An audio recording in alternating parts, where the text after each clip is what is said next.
Bradley, make the argument for Spurs winning today. Well, I think just to retain the confidence really in this attacking push since the new manager has arrived in the summer. You know, he's really sort of transformed their fortunes in many ways in that first sort of 6 weeks with 8 wins in 10 games. Obviously that has been a little bit inconsistent since, largely because of the injuries sustained, but Spurs do play a brand of football that excites their fans, especially here at the Tottenham Hotspur Stadium. Yes, it will be fascinating to see as well. I would imagine the lone trumpeter is just wetting the whistle, ready for blowing out the Spurs when the Spurs go marching in, Bradley. Sahel, can you see them? Yeah, we can. The players are just coming out from the tunnel below us here in the main stand, which you know very well, Phil, led by the referee today, who's, by the way, Simon Hooper.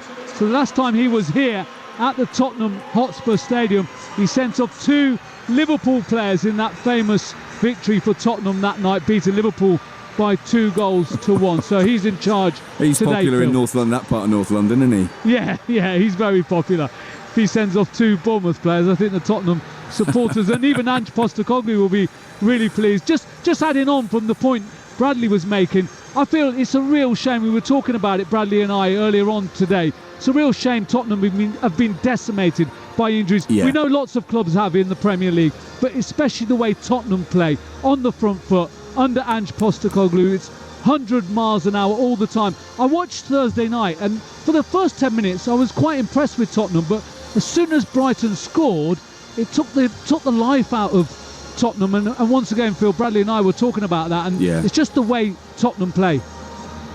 Certainly is. Well, listen, take it away, chaps. We'll keep up to date, of course, with Fulham against Arsenal with Amber Jones and Steve Brown, but our commentary here on DAB Digital Radio with Gabby Roslin continuing for another hour on 94.9 FM comes from the Tottenham Hotspur Stadium. It's Spurs against Bournemouth. Bradley Allen alongside Sahel Saeed. Thank you very much indeed, Phil. So welcome along to the Tottenham Hotspur Stadium then to all our listeners across BBC London Sport. We're on via DAB, or as Phil mentioned, via the BBC Sport website /app. Tottenham have just split away from the Premier League arch. They're right in front of us on the right hand side. Bradley and I are right at the back of the main stand. There's 21 more rows behind us, and that will be that in the 4-tier main stand here. I got here so early, Bradley, I counted the row of seats. I was just wondering how many more seats behind us as I look over my left shoulder. What a fine stadium. I've been here a few times, but to be here today for BBC Radio London commentating on the Tottenham game, such a privilege. It certainly is. Always special to come here. One of the best stadiums, one of the best arenas in world football.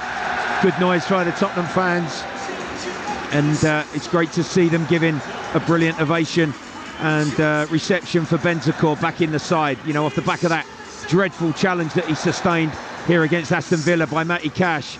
He's managed to recover and back at the heart of the Tottenham midfield, which is good to see. Yeah, he's one of 2 changes that Ange Postecoglou has made to the lineup that lost to Brighton on Thursday night by 4-2. Lo Celso, the Argentinian, the other one, Bentancur, the Uruguayan, who is the other change. His first start since late November, as Bradley mentioned, against Aston Villa. So Tottenham will line up in a 4-2-3-1 formation. Vicario is in goals. The back 4 from right to left: Porro, Emerson, Davis and Udogie. In midfield it's Sarr and Bentancur, and in front of those 2, Johnson to the right, Lo Celso and Son, the captain, with Richarlison up front. On the bench for Tottenham, Fraser Forster, the replacement goalkeeper.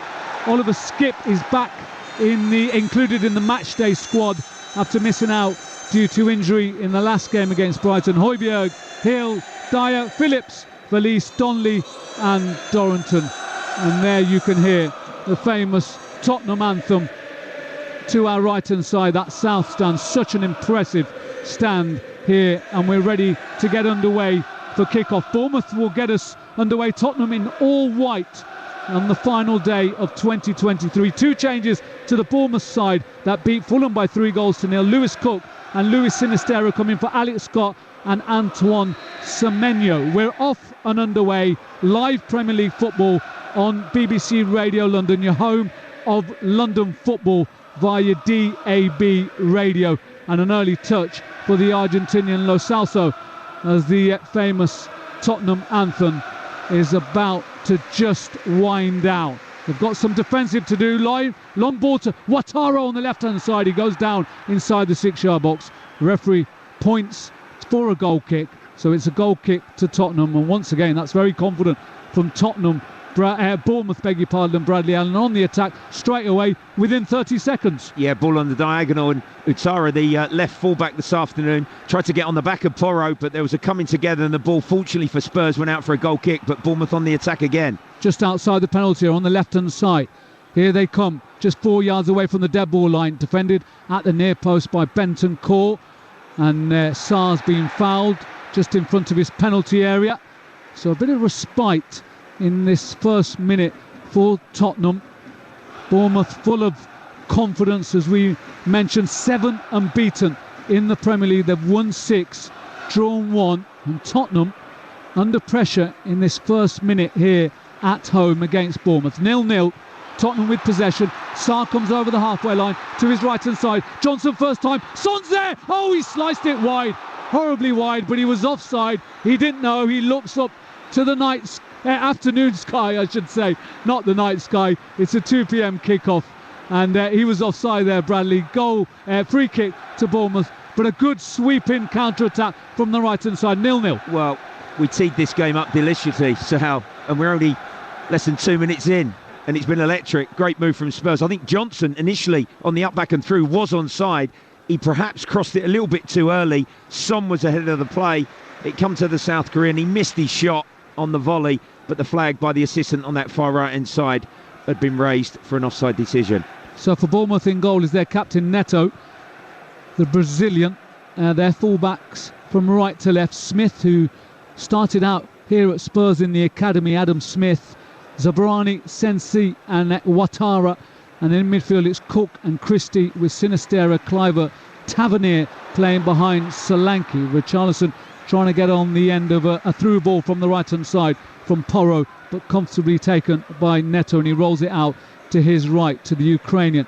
Zabrani, he drifts it forward, right-footed, in the direction of Tottenham's left full-back area. Udogie just watching the ball. It's not going to go out of play, so he has to clear, and he gets it back from Bentancur. Right below us here on the left-hand side. Tottenham attacking away from the south stand in this first half, from right to left, as Bradley and I watch up right at the back of the main stand for BBC Radio London Football. Sarr on the right hand side, low ball in, Richarlison with a right footed shot way over the top, not troubling, and Neto in the Bournemouth goals to our left hand side. Goal kick to the visitors, Tottenham 0, Bournemouth 0. Yeah, good play from Spurs.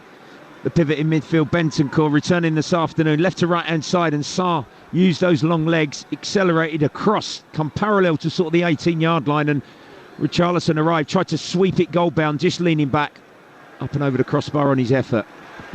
5 goals this season for Richarlison in the Premier League. Is starting to settle down now here at Tottenham in his career. Had a difficult season last year with injuries and lack of momentum as well, and now he's starting to find his feet. Bradley, as a Bournemouth player's down and players just been stopped. Richarlison, he's started to find his feet, starting to find the responsibility of what it means to be a Tottenham number 9.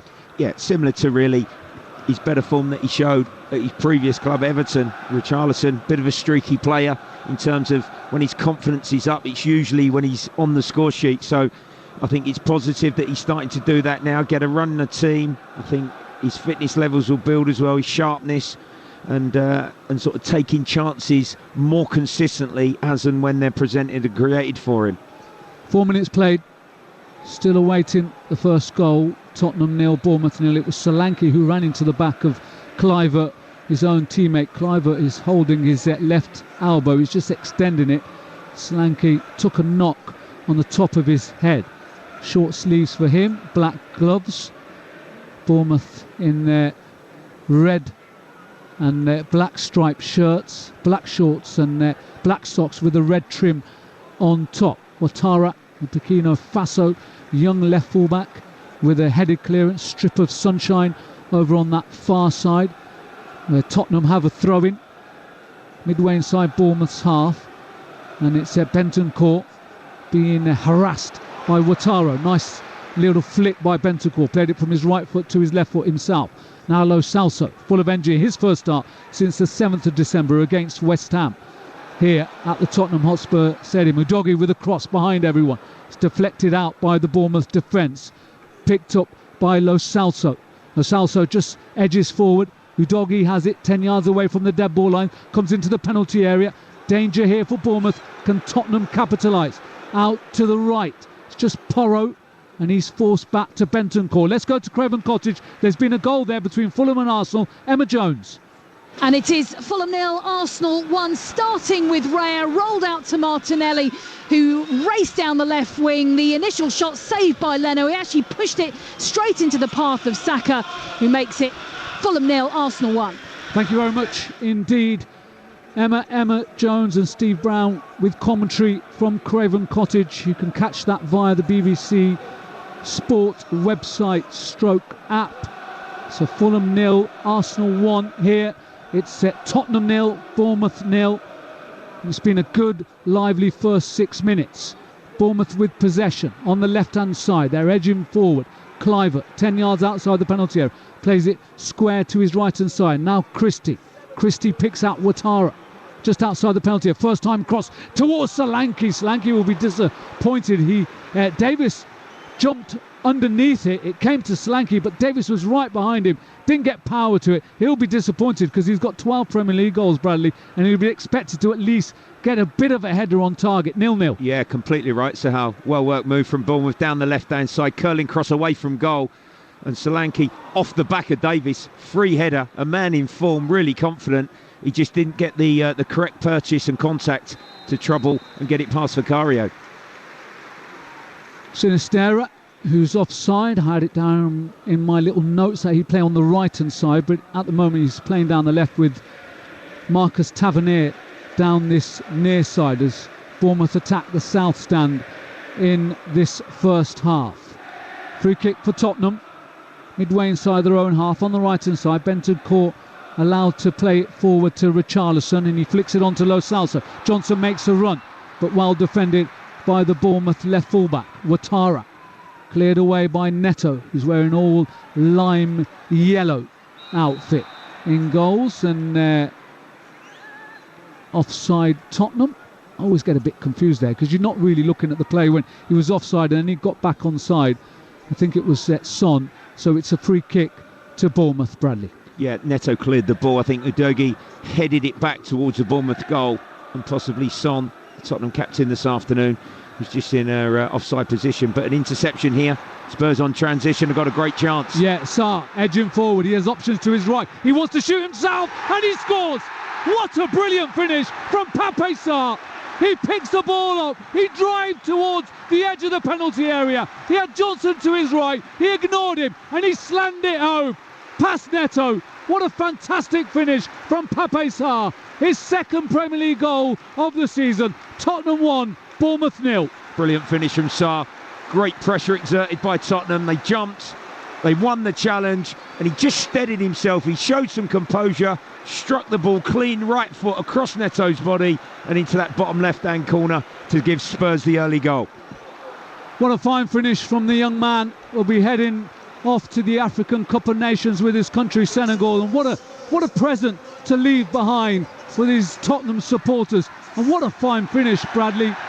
It was picked up by Bentancur, a sliding challenge by Lo Celso. I thought he was going to feed it to Johnson to his right, but he ignored him, and rightly so. Yeah, the Bournemouth central defence, after Lo Celso and Bentancur had intercepted and won the ball back and fed it to Sarr, they just backed off and they dropped inside the 18-yard line, and from a yard or two outside, struck the ball, vicious right foot shot. Spurs in front. They could do it again here. Yeah, given away by Neto, picked up by Sarr in a similar position from where he scored, just outside the penalty area. This time he crosses it. It's cleared away by Zabrani, out to the left, picked up by Cliver. He has sweatbands on his right wrist, and it's defended well by Ben Davies, but he got a clattering from Cliver. It's out of play. Davies is down. Referee stopped play. Tottenham leading Bournemouth by a goal to nil. Yeah, good defending from Ben Davies. Cliver essentially just picked the ball up. He overrun it slightly, and I think it's just on the follow-through that he's caught the experienced Welshman there. But Ben's picked himself up. Free kick Spurs. Correct decision by the referee. And what a fine job you have to say he's done. I know they've been under pressure. We know they've conceded goals and lost games, Tottenham, with missing their two regular centre-halves. But Ben Davies, I think, has done a really good job slipping into that position, which is not his natural position in the back four. Yeah, absolutely. I think he's given them a little bit of balance, being left-footed and playing that left-sided position that normally Van der Ven would accommodate. But Ben has used all his experience, playing international football. He's played in a back three, a back five. This four-man Spurs defence, he's slotted in, and he's done a steady job. Bournemouth being risky. They want to play out from the back. They escaped that time, well defended by Emerson. Solanke's down on his knees, claiming he was fouled. Udogie has it right below us here on the left-hand side. Yeah, no surprise to us. So this game is really open. Bournemouth, I think, are sensing that as well. If they can just connect, on their passages of play and possession. But Spurs are breaking again with Porro in a good position, nearly on that right-hand side. Just inside the penalty area, he wins the challenge and tries to get past Cook on the outside. Cook pokes out a left foot, and it trickles out of play for a corner to Tottenham over on that far right-hand side, in the corner where the Bournemouth fans are, in the north-east corner of the ground. Tottenham just looking Bournemouth down at the Spurs manager in the technical area. He cut a bit of a disappointed figure, actually. He thought Porro should have pulled the ball back quicker. He tried to nutmeg Atwara, the left full-back, but he has earned a corner, and he's going to take it himself, Pedro Porro, from that right-hand side. A 4-yard run-up, plays it short, out to Lo Celso. He controls left-footed, back to Porro it goes, 5 yards away from the dead ball line, just outside the penalty area, well defended by Bournemouth's defence, and it's a goal kick to the visitors. To our left, 12 minutes played here at the Tottenham Hotspur Stadium. Premier League football on BBC London DAB, and here is the voice of Bradley Allen. Tottenham 1, Bournemouth 0. Yeah, bright, exciting start to the game. Often been the case with Spurs here at the Tottenham Hotspur Stadium this season, in front with that Sarr goal. And I think Spurs, with this momentum, they'll be pushing and try and double their advantage and put themselves into an even healthier position. But Solanke's through on goal, ball in behind. Yeah, and he's onside, but well defended by Udogie. Showed his raw pace, and he clips it away left-footed from the edge of his own dead ball line. The ball's over the halfway line in front of the two managers. Ange Postecoglou, as always, dark overcoat, smart trousers and shoes, his hands firmly in his pockets. It's quite motionless on the touchline, always watching. Christie just outside the penalty area. Bournemouth still full of confidence, as you'd expect, but well there. Good goalkeeping by Vicario, denying Smith. He just came out and flopped down his left-hand side and took it. But Bournemouth, they won't be perturbed by that early lead that they've conceded, because they're full of confidence. They know they can fight back in this game, Bradley. Yeah, they're not phased at all. They're still attacking and pushing players forward. And you're absolutely right. Udogie's speed there got Spurs out of trouble, because Solanke looked to be through on goal on a one-on-one with the Spurs keeper. Here's Taverner just outside the area. Left-footed shot is always going wide. Vicario was scrambling down to his right-hand side, but he had the goal covered, and he allowed the ball to run out of play for a goal kick. Just plays it short now to Emerson. Tottenham have beaten the initial press, and Cook with their Sarr. Good battle between those two midfielders. It's a throw-in for Tottenham over on that far side. Well, I think having Bentancur back in as the Spurs number 6, really helps, because without Basuma, he is a player, he's a cultured, elegant footballer that can take the ball in under pressure, connect, short passes. A really stylish footballer, and the Spurs fans will be really pleased that he's back in the starting lineup here this afternoon. Yeah, and two fresh legs as well in midfield, Bradley, with Lo Celso and Bentancur as well. We know Lo Celso just playing in front of Bentancur and Sarr, but he can also slip into midfield, can't he, and help those two. Most definitely. Lo Celso is another player, really, in his time at the club. So how it's been a bit stop-start. He showed moments. He's a creative. He's chipped in with a few goals. He probably would have liked to have played more football. Johnson using speed away from Natara. Yeah, on the right-hand side, well covered by Senesi, the Argentine centre-half. Just going back to Lo Celso as the ball's out of play. It's a throw into Bournemouth, 10 yards away from the halfway line, down their left-hand side. Tottenham leading Bournemouth by a goal to nil. Messi speaks so highly of him. And before the World Cup, when he was injured last year, Messi was really disappointed. He said Lo Celso makes this team tick. Yeah, and there has been rumours, of course, of maybe a move to Spanish football for Lo Celso. You know, he's got a lovely left foot. He can stay on the ball, twist and turn. Very difficult for an opponent to sort of deal with him in 1v1 situations. Davis rolls it back to Vicario. Tottenham attacking from right to left as we watch right high up near the back of this main stand here at the Tottenham Hotspur Stadium for BBC Radio London Football on DAB and via your BBC Sport website /app. Tottenham 1, Bournemouth 0. If you're just joining us, just tuning in, the goal after 9 minutes from Pape Sarr. A lovely right-footed shot right along the grass, and it beat Neto. A fine finish from the Senegalese midfielder. Tottenham with possession in front of the dugout, in front of their manager Ange Postecoglou, and now Emerson has it. He has time. Socks slightly rolled down from his knees out to the right to Johnson, just over the halfway line. He's forced back into his own half, and it's just gone quiet for the first time in his opening 16 minutes around this beautiful football stadium in North London. Arsenal leading Fulham at Craven Cottage by a goal to nil, and here it's Tottenham 1, Bournemouth 0, and Tottenham have a free kick. Bradley. Yeah, just a little bump, nudge in the back of Richarlison as he just tried to receive the ball just inside the Bournemouth half of the pitch. Slight lull in the game because nearly 17 minutes in, it's been played at a breakneck speed. So the free kick is being taken.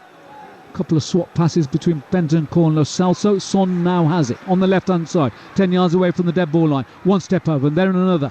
Twist and turn. Smith rolls it back to Udogie. He's all left-footed, so it goes back to Son inside the area, left-hand side, into Johnson, threaded through but cleared away by Bournemouth, only as far as Emerson. Right-footed shot, good save from Neto. Low down to his left-hand side. He had to palm it out. Good goalkeeping because he's palmed it out for a corner for Tottenham.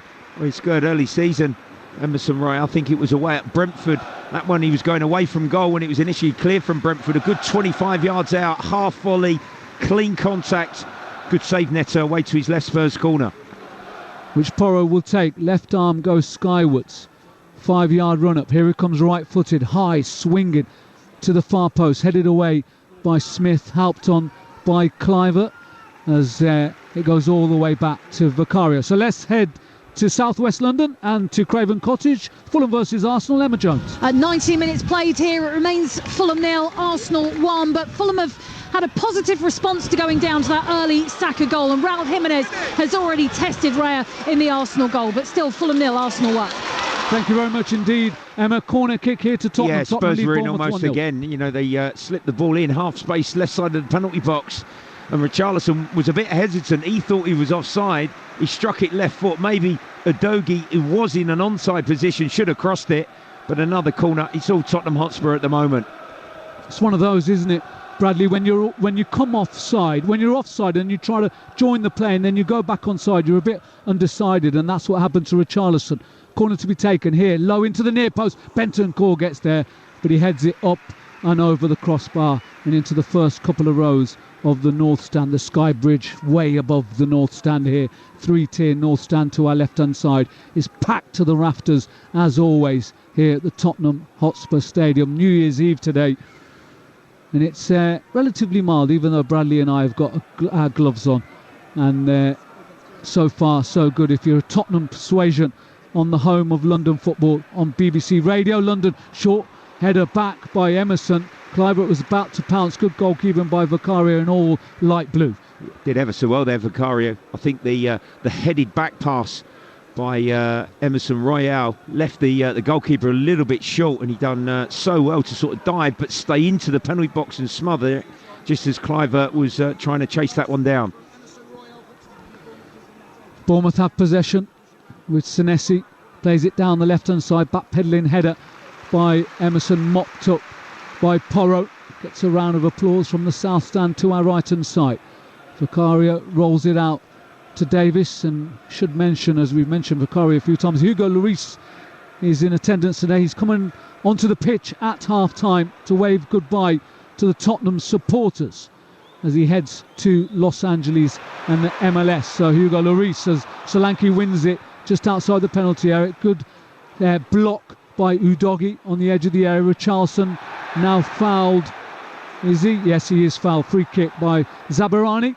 Midway inside their own half, Tottenham have a free kick.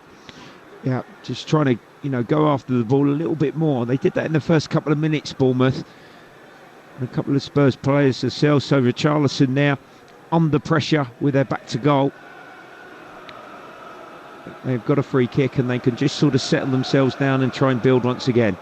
That's the voice of Bradley Allen in the commentary box this afternoon for BBC Radio London, the home of London football. Academy coach here at Tottenham, and very familiar voice to our listeners across the capital. Tottenham 1, Bournemouth 0. Pape Sarr with a goal after 9 minutes. Richarlison flicks it on to Lo Celso, just shy of the halfway line. Now they spread it to the left-hand side. Good football. Udogie slips, gathers his balance, rolls it out to his captain, Son. Son attacking the penalty area, and Smith, one step over, is inside the area, rolls it back out to Bentancur. He spreads the play to the right-hand side to Porro. Wants to go on the outside, puts a good cross in just over the top of Richarlison, and it's hammered away rather upwards and only about 5-10 yards forwards by the Bournemouth centre-half, Zabrani. Well won back by Lo Celso.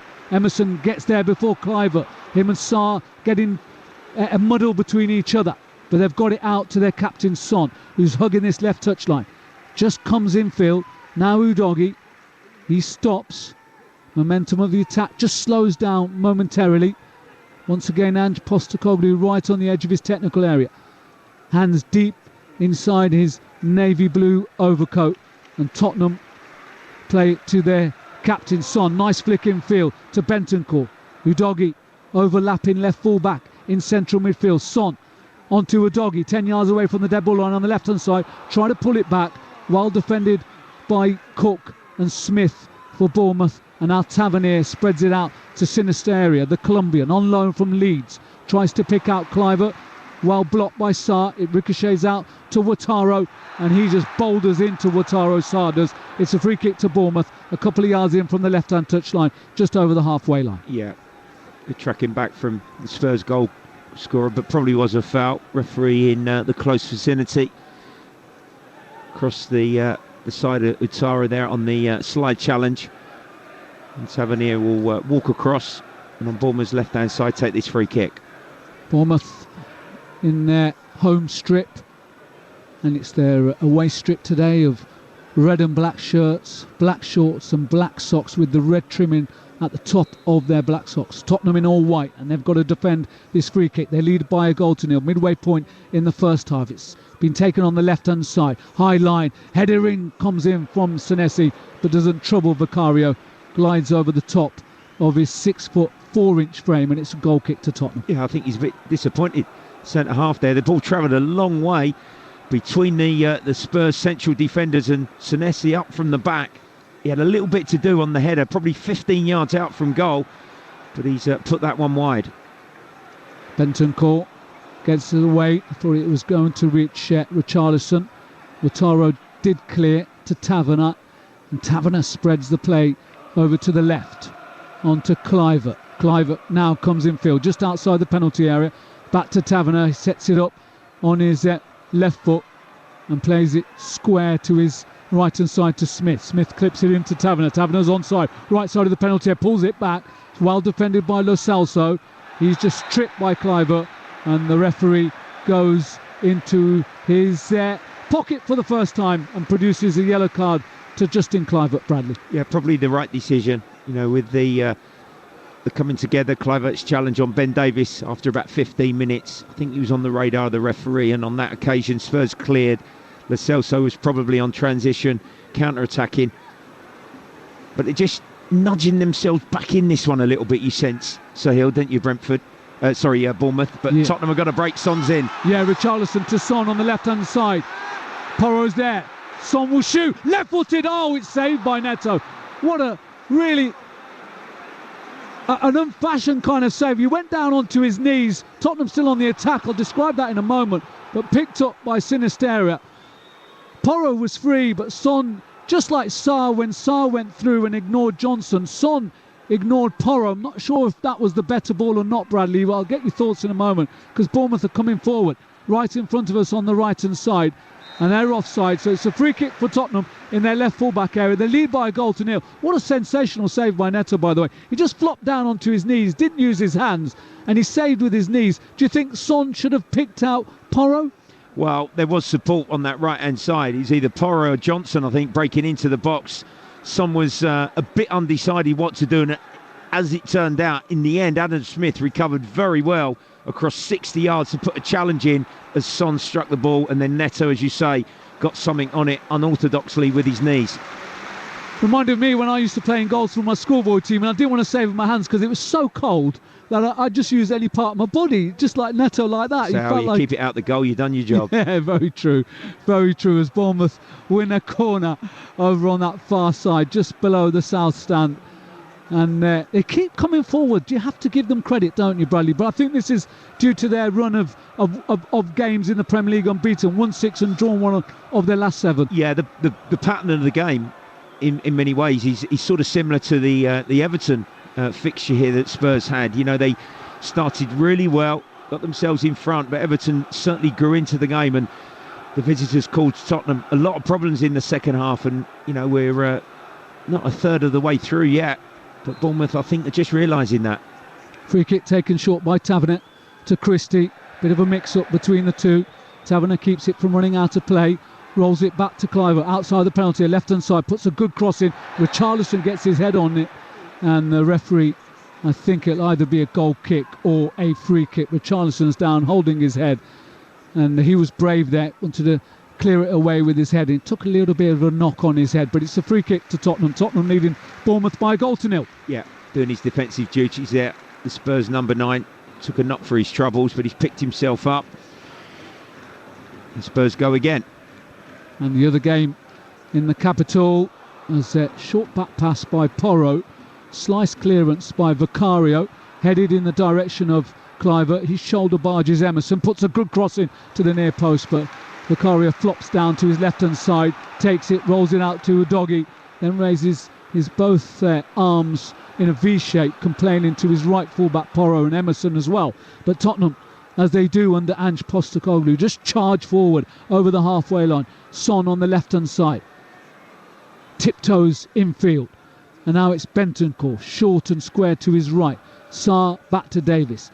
Solanke harassing Davis. First time by Son, well defended by Cook and Smith, and Bournemouth regain possession just outside their penalty area in a central area of the pitch. It's rolled back to Ouattara, and he sends it all the way back to his Brazilian goalkeeper and captain Neto, who clears right-footed on to the chest of the Italian Udogie. Showed too much of it to the Bournemouth midfield, and Bournemouth have possession. Tottenham 1, Bournemouth 0. Sarr with the goal after 9 minutes. A lovely right-footed shot from 18 yards away on the right side of the penalty area.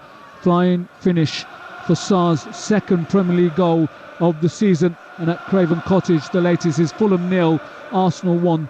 Bukayo Saka with the goal after 5 minutes. So you're up to date on BBC Radio London football. And Bournemouth come forward. The ball's fizzed through the 6-yard box. No one in a red and black striped shirt to be on the end of it. Header comes in from Solanke, wide by a good couple of yards. It's a goal kick to Tottenham, but Bournemouth, every time they go forward or whenever they use the flanks, especially down that left-hand side with Cliver and Ouattara, they're causing problems for Tottenham. Very much so. So I would completely agree. They're playing some nice football. I think there's a bit more flow and purpose to their attacks, and a little 2v1 on that left-hand side cross come in. It puts Spurs in a bit of bother inside that 6-yard box. So Tottenham are about to take this goal kick. There's been a goal meanwhile at Craven Cottage. Last time we were there, it was Fulham 0, Arsenal 1. What's the latest, Emma Jones? It is all square here. Raul Jimenez with the equaliser. A lovely move from Willian to find Kearney. Brilliant ball into the box from him. Jimenez back in the team, back on the score sheet. Fulham 1, Arsenal 1. That's great, brilliant. Thank you, Emma. He's still not restarted play here. I think it's Sarr, the Spurs goal scorer, is getting a little bit of treatment. Whether this is a muscular soft tissue injury, a bit of concern. Yeah, and he'll be the Spurs substitutes. And Gil, Højbjerg away to our left-hand side, just sort of gently limbering up, getting themselves warm in this stoppage. And also his national team as well, Bradley. The African Cup of Nations about to start, and he'll be going there with Senegal, won't he? That's right. I think it's his left hamstring that may well be being stretched, and a sub could be happening, could be occurring. Academy player Oliver Skipp might be entering the fray as a replacement. It looks that way. And Sarr looks really disappointed. He's just covering his face now with his shirt. He scored the goal. He's sitting down. He's up as such. He's not lying on his back now. He's sitting on his glutes. And he's covered his face with his shirt, being helped up by Emerson and Oliver Skipp. He'll be coming on to replace him, Pape Sarr, in the first half as well. So real shame for Sarr. And as you mentioned there, Bradley, it looks like he's got an issue with his hamstring because he's walking off slowly. And I think this disappointment is not just for today, but probably also for him for the African Cup of Nations. Yeah, great point. We sincerely hope that this is not too severe, but Spurs have had a few of these hamstring problems. You know, Romero out for 5 weeks, Van der Ven, and now Sarr. Yeah, Udogie as well. He had a tight hamstring, so he's got his shirt covering his face here. Yeah. He's really upset. He's very upset because I think he knows it's not just about today for him, it's what's to come over the next couple of weeks. Ange Postecoglou just has a word in his ear. Oliver Skipp comes on back in the matchday squad. He missed out on Thursday as well due to injury. It's a goal kick to Tottenham, so change after 32 minutes. I make it. Skipp on for the goal scorer, Pape Sarr. Tottenham 1, Bournemouth 0. The home of London football, BBC Radio Londoners. Richarlison right below us here on the left-hand side. Tottenham attacking away from the south stand in this first half. It's a free kick, or is it a throw-in to Tottenham? Play's been stopped by the referee Simon Hooper. His assistant on this near side, Simon Long. And we're just waiting to see whether it's a free kick. Yes, it is a free kick in their left full-back area. So Pape Sarr, the goal scorer, off. Tottenham leading by 1-0. Before they lost to Brighton on Thursday, they won their last 3 here at home to Everton. As Johnson tries to ghost in from the right-hand side, cleared away by Neto, 10 yards outside his own penalty area, in central area of the pitch, in the direction of Kluivert, well swept up by Porro, 10 yards away from the dead ball line. Takes a deflection, I actually thought, off a Bournemouth player, but we are a long way away. The referee disagrees. It's a corner to Bournemouth. Yeah, deep inside his own half of the pitch. Porro there, right back position on the byline. He just sort of delayed his clearance and it allowed him to be closed down, and the ricochet come back off the Portuguese fullback, and Bournemouth have got themselves a corner as we go past the half-hour mark. Placed very carefully by Lewis Cook, one of the 2 changes made to the Bournemouth side that beat Fulham on Boxing Day. They've had about 48 hours more time to recover. Here it comes into the near post, headed by Sinistero over the top. Kind of skimmed the roof of the net and into the first couple of rows of now what's becoming a very famous stand across the world of football, the South Stand. And Tottenham take the goal kick really quickly. It's headed back by Christie, and Sinistero had a bit of space there just on the edge of the 6-yard box, Bradley. Yeah, good delivery, subtle movement, got the glancing header, but perhaps too much contact as he tried to sort of skim it towards Vicario's goal. But good spell developing here for Bournemouth. They still trail though by 1-0. Tottenham in the lead. Smith just has it outside the penalty area. Former academy product of this famous football club. Clipped by Christie, right side of the area, flip back. Taverner, Bournemouth buzzing around the penalty box. Christie with the effort, Taverner eventually with the shot, and it was saved. No power behind it, direction was there, it was on target. It'll be one of those stats where it will say shots on target but not troubling Vicario whatsoever. Yeah, delicate reverse lifted pass with his left foot by Christie. Deep line midfield run from Cook, certainly from an onside position. The ball just didn't settle enough. Eventually it went across goal, and Vicario was able to smother inside the 6-yard box. But they've certainly picked up here, Bournemouth. They've grown into this game. They're enjoying a lot more of the football, and they're pushing Spurs further and further back from a defensive point of view. And that's why it's quiet around the Tottenham Hotspur Stadium. Solanke charges forward inside the penalty area. He was never going to outmuscle Udogie, and he got frustrated in the end, and he just shoulder barged Udogie very unfairly. It wasn't one of those shoulder barges you see, Bradley, when both players are going for 50-50. He got frustrated because Udogie outpaced him, outmuscled him, and he got frustrated. He committed a foul and he's got hurt. It'll be a free kick for Tottenham. It's brilliant defending. It's twice you've had to commentate on a similar situation. Solanke broke between Davis and Emerson Royal, and from that left fullback he's come diagonally across the pitch and challenged Solanke. He's fell a little bit awkwardly, the man in form. The Bournemouth number 9, Udogie's okay for Tottenham. The Bournemouth striker's going to require some extensive treatment here, and it is a free kick for Tottenham, but brilliant defending from the Italian. A strip of sunshine has appeared right at the top of the north stand and also the east stand opposite from where Bradley and I are watching this game. New Year's Eve sunshine as well. He reminds me, Udogie, of a very young Paolo Maldini. The way you just oohed there, just there. What do you think of that, Bradley? Do you think I'm going too early? Well, I think he's a young player that I'm led to believe in development, played a little bit higher forward, sort of wing back, left wing position, but he's always one that from an offensive point of view, even though he's a defensive player, he can pick the ball up, he can ball carry. He showed that in his more youthful days, take players on, but with the speed and the acceleration that he has off the mark as well, he can certainly recover over distance, and we've seen that importantly for Spurs here on 2 occasions this afternoon, and made 2 vital interceptions. Quite concerning for a Bournemouth support and persuasion, but Solanke's got back up. He's had a lengthy treatment. He's receiving a few boos as well from the Tottenham supporters to our right in the south stand. He almost sort of landed and his foot planted and he jarred, I think, the left side of his body slightly. So he's rather gingerly taking himself off the far side of the pitch with the Bournemouth physio. He'll come back on though, and he looks to be able to make a recovery. Yeah, that's good news for him. He's got 12 goals this season, doubled his tally from last year when he got 6. This is his best ever return in the top flight of English football. Tottenham 1, Bournemouth 0 into the final 7 minutes of the first half. We'll have a bit of stoppage time, I'm sure, as well. We've had a couple of stoppages in this first half. Porro, and now the referee allows Solanke to rejoin the action as Bournemouth steal back possession, and it's Tavernier who goes back to Zabrani, the Ukrainian.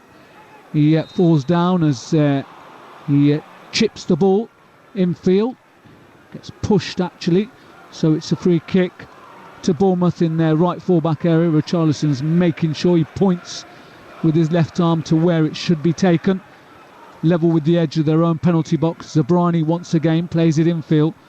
Christie first time to Smith, and he lifts it forward down this inside right channel.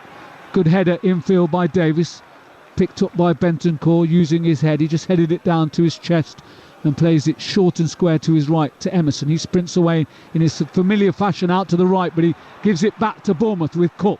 He scampers down the left hand side. Skip follows him. He rolls it back to Cliver just outside the penalty area. I thought he took too long over it. They've rolled it out to the right hand side to Tavernier. Black gloves on, comes infield into the crowded area of the pitch. He was fouled by Lo Celso. Lo Celso didn't think he committed the foul. Referee doesn't agree. Free kick to Bournemouth, just right to the D. Yeah, Tavernier just sort of rolled inside there, used the decoy of Adam Smith overlapping on Bournemouth's right, and Lo Celso slid in. It was a free kick, and with the left-footed quality of him, Christie possibly, maybe even young Cliver, 20 yards out from goal, just off centre.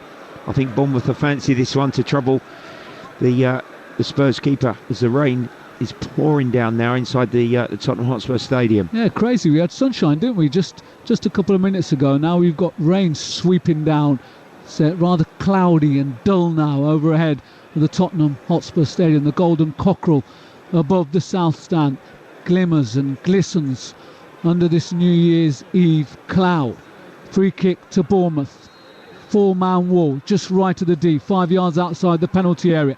Here it comes, left-footed by Taverneau, is just wide. Took a deflection, only inches wide. Vicario was scrambling to his right, but it's a corner to the visitors, Bournemouth. Yeah, the Spurs goalkeeper was at full stretch. Seeing the replay, it's off the shoulder actually of Richarlison, who did well. The right end of the Spurs wall, but it's another corner. Really building some momentum here, the visitors. He just split away. Richarlison was in the 4-man wall. It made it 3. He split away, took a deflection. Here comes the corner, right-footed, headed. Oh, just wide. I thought he got on the end of it, Ouattara. The last couple of corners, Bournemouth have leapt the highest. They've won the headers. They haven't had the direction, though. Goal kick to Tottenham. Yeah, they're starting to look threatening on them set plays, and Spurs riskily playing out inside their own 18-yard box. And Bournemouth really good pressure here. They're not letting Spurs settle whatsoever. Cliver trying to poke the ball into the penalty area. Ouattara slips, and now Skip has it on the right-hand side. Took too long. Won back by the visitors. Took a deflection off one of their players. I think it was Lewis Cook, and a little bit of respite as some of the fans to our right-hand side head into the concourses and the gangways here at the Tottenham Hotspur Stadium. 4 minutes to play in the first half. Tottenham 1, Bournemouth 0. Yeah, this is sort of a little bit similar to that dominant first half spell Brighton had, really, when they were aggressive, and obviously when they regained the ball, they were clinical and getting themselves in front with a good scoreline. But there might be space here for Spurs to exploit, going in the other direction, and possibly another chance to get themselves a key second goal before that half-time whistle. Yeah, but good pressing by Bournemouth. They won the ball back, but Bentancur wasn't having none of it. And Lo Celso's fouled by Christie just over the halfway line down this left-hand side for Tottenham, wearing all white, attacking from right to left away from the south stand in the first half, like they prefer to do so when they're at home. Pape Sarr with the goal after 9 minutes. He's off injured, seemed to have tweaked a hamstring. Skip has replaced it. Tottenham leading by that goal to 0. Bournemouth have been very much in the game, and Christie was just sandwiched between Bentancur and Lo Celso, the two South Americans. Referee just using his hands just to push down to the ground, as if to say to the players, just calm down ever so slightly. I think he's reffed the game quite well. Only shown one yellow card, and that's gone to a Bournemouth player, Cliver. Headed away and cleared away by the Bournemouth defence. It's a throw into Tottenham, level with the edge of the penalty area, down this left-hand side. There's another ball on the pitch, and Son takes his time, and he leaves it for Udogie. Destiny Udogie, signed from Udinese. Throw into his left to Richarlison, and it's cleared away by Bournemouth, but out for a throw-in about 10 yards away from the corner flag to our left-hand side. The three-tier north stand that Tottenham are attacking in this first half. Back goes to Son. Son stops, tries to get a cross in. Referee sees something offside over on that far side. That's lazy, isn't it? Very disappointing. Spurs had the ball in the right half, right end of the pitch, as the clock ticks towards the half-time whistle.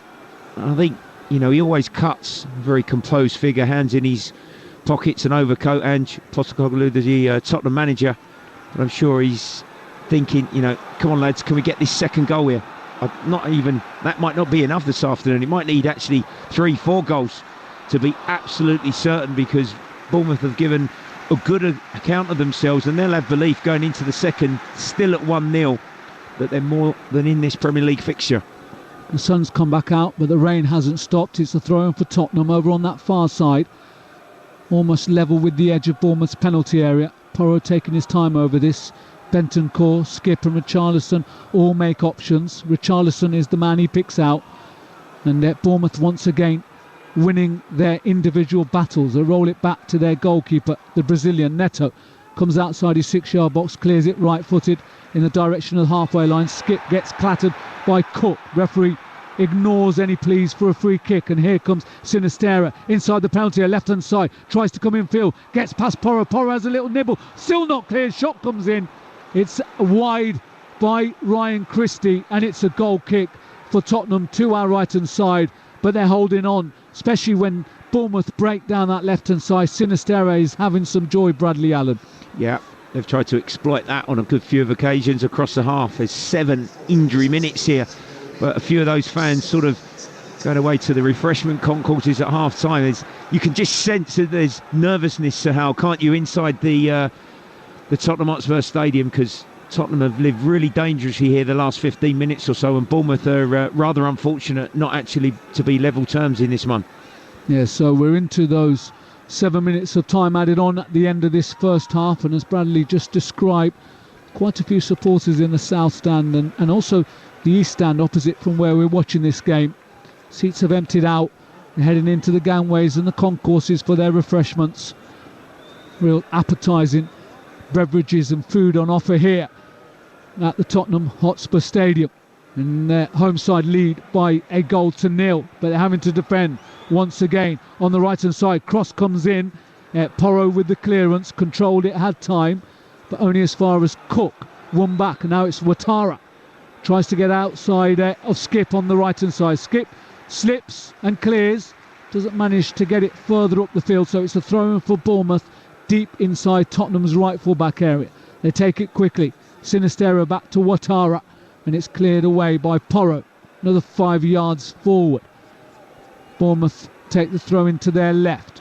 Cook, short and square to his right to Zabrani, and on to Smith on the halfway line. Good pressure by Tottenham, forcing Bournemouth to go back to the halfway line.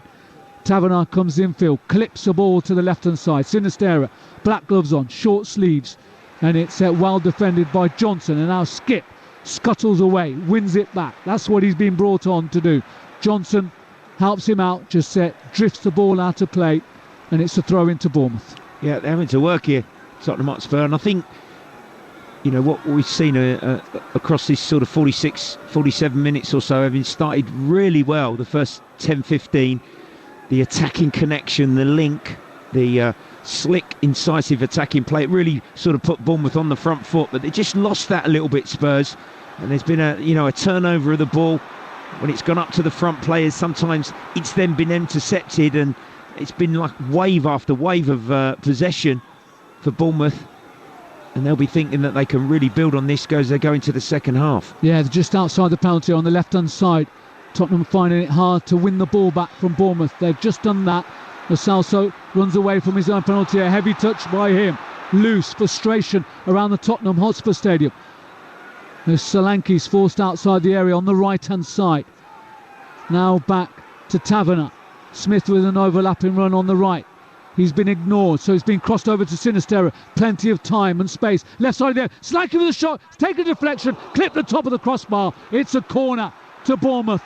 That's the closest they've come, and it's come after 48 minutes. Solanke with the effort, took a deflection, corner to Bournemouth. They're edging closer and closer. Cut back, left foot shot, took a wicked deflection. He was motionless, Vicario, 3 yards out from goal. It sort of spun and looped over him, and it's only the width of the crossbar that the ball skimmed off and out for a corner that's prevented that probably deserved equaliser for AFC Bournemouth.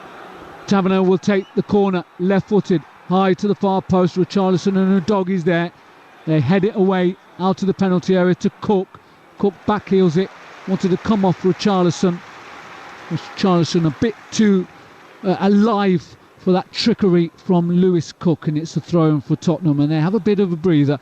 They've played 4 minutes of the 7, Bradley, but they're struggling to get out of their half. Yeah, they've not been able to for some time now, sort of relieve the pressure that's grown and built. I think the Bournemouth coach, Andoni Iraola, be very, very pleased with his side. You can see why they've been winning Premier League football matches, haven't you? And had such a good run of form, and on for a 5th consecutive one this afternoon. Although they're behind, they're right in this match. Trailing by a 1-0, but in the attack again. Udogi this time using his muscle, not allowing Taverner to pass, and he allows his fellow Italian to come on the edge of his 6-yard box to take. So we've played 4 minutes of the 7 that have been added on at the end of this first half. Tottenham leading Bournemouth by 1-0. Vicario clears right-footed towards Bournemouth's left full-back area, where Ouattara wins the header onto Tavernier. He sends it down the left-hand side. Kluivert in a chase with Emerson. Emerson needs to cover him. Kluivert wants to come on his right foot. Allowed on his right foot. Takes a deflection off a Tottenham player. I thought it came off a Bournemouth player. And who's down inside? I think it's Ouattara. Yeah. The long ball from Vicario. Johnson challenged him. He's landed awkwardly, but the second ball, Spurs midfielders didn't pounce on him, and the ball was just then swept forward again, like you've repeatedly said, Sahal, down Bournemouth's left-hand side. The cross come in again, and Spurs had to do some last-ditch defensive action on the penalty spot to prevent the shot hitting the Tottenham goal. Another corner. These are really racking up. Which won't be taken just yet, because Ouattara's receiving some treatment, so time added on at the end of this first half will be extended. We've played around about 4.5 before this stoppage, and now this stoppage has gobbled up 2 further minutes, so we're going on and on here at the first half. I think we're all getting used to this now in the Premier League. Final day of the 2023 calendar year, New Year's Eve. BBC London will be back with more football in the new year. FA Cup to come this weekend, but as Phil mentioned at the top of the programme, EFL tomorrow will be following Queen's Park Rangers and Millwall, live commentary from those games as well. And then on Tuesday night at the London Stadium in the Premier League, West Ham at home to Brighton, and that's a real tasty fixture, that is. 2 informed sides, as Ouattara just limps off. He still is not off the pitch.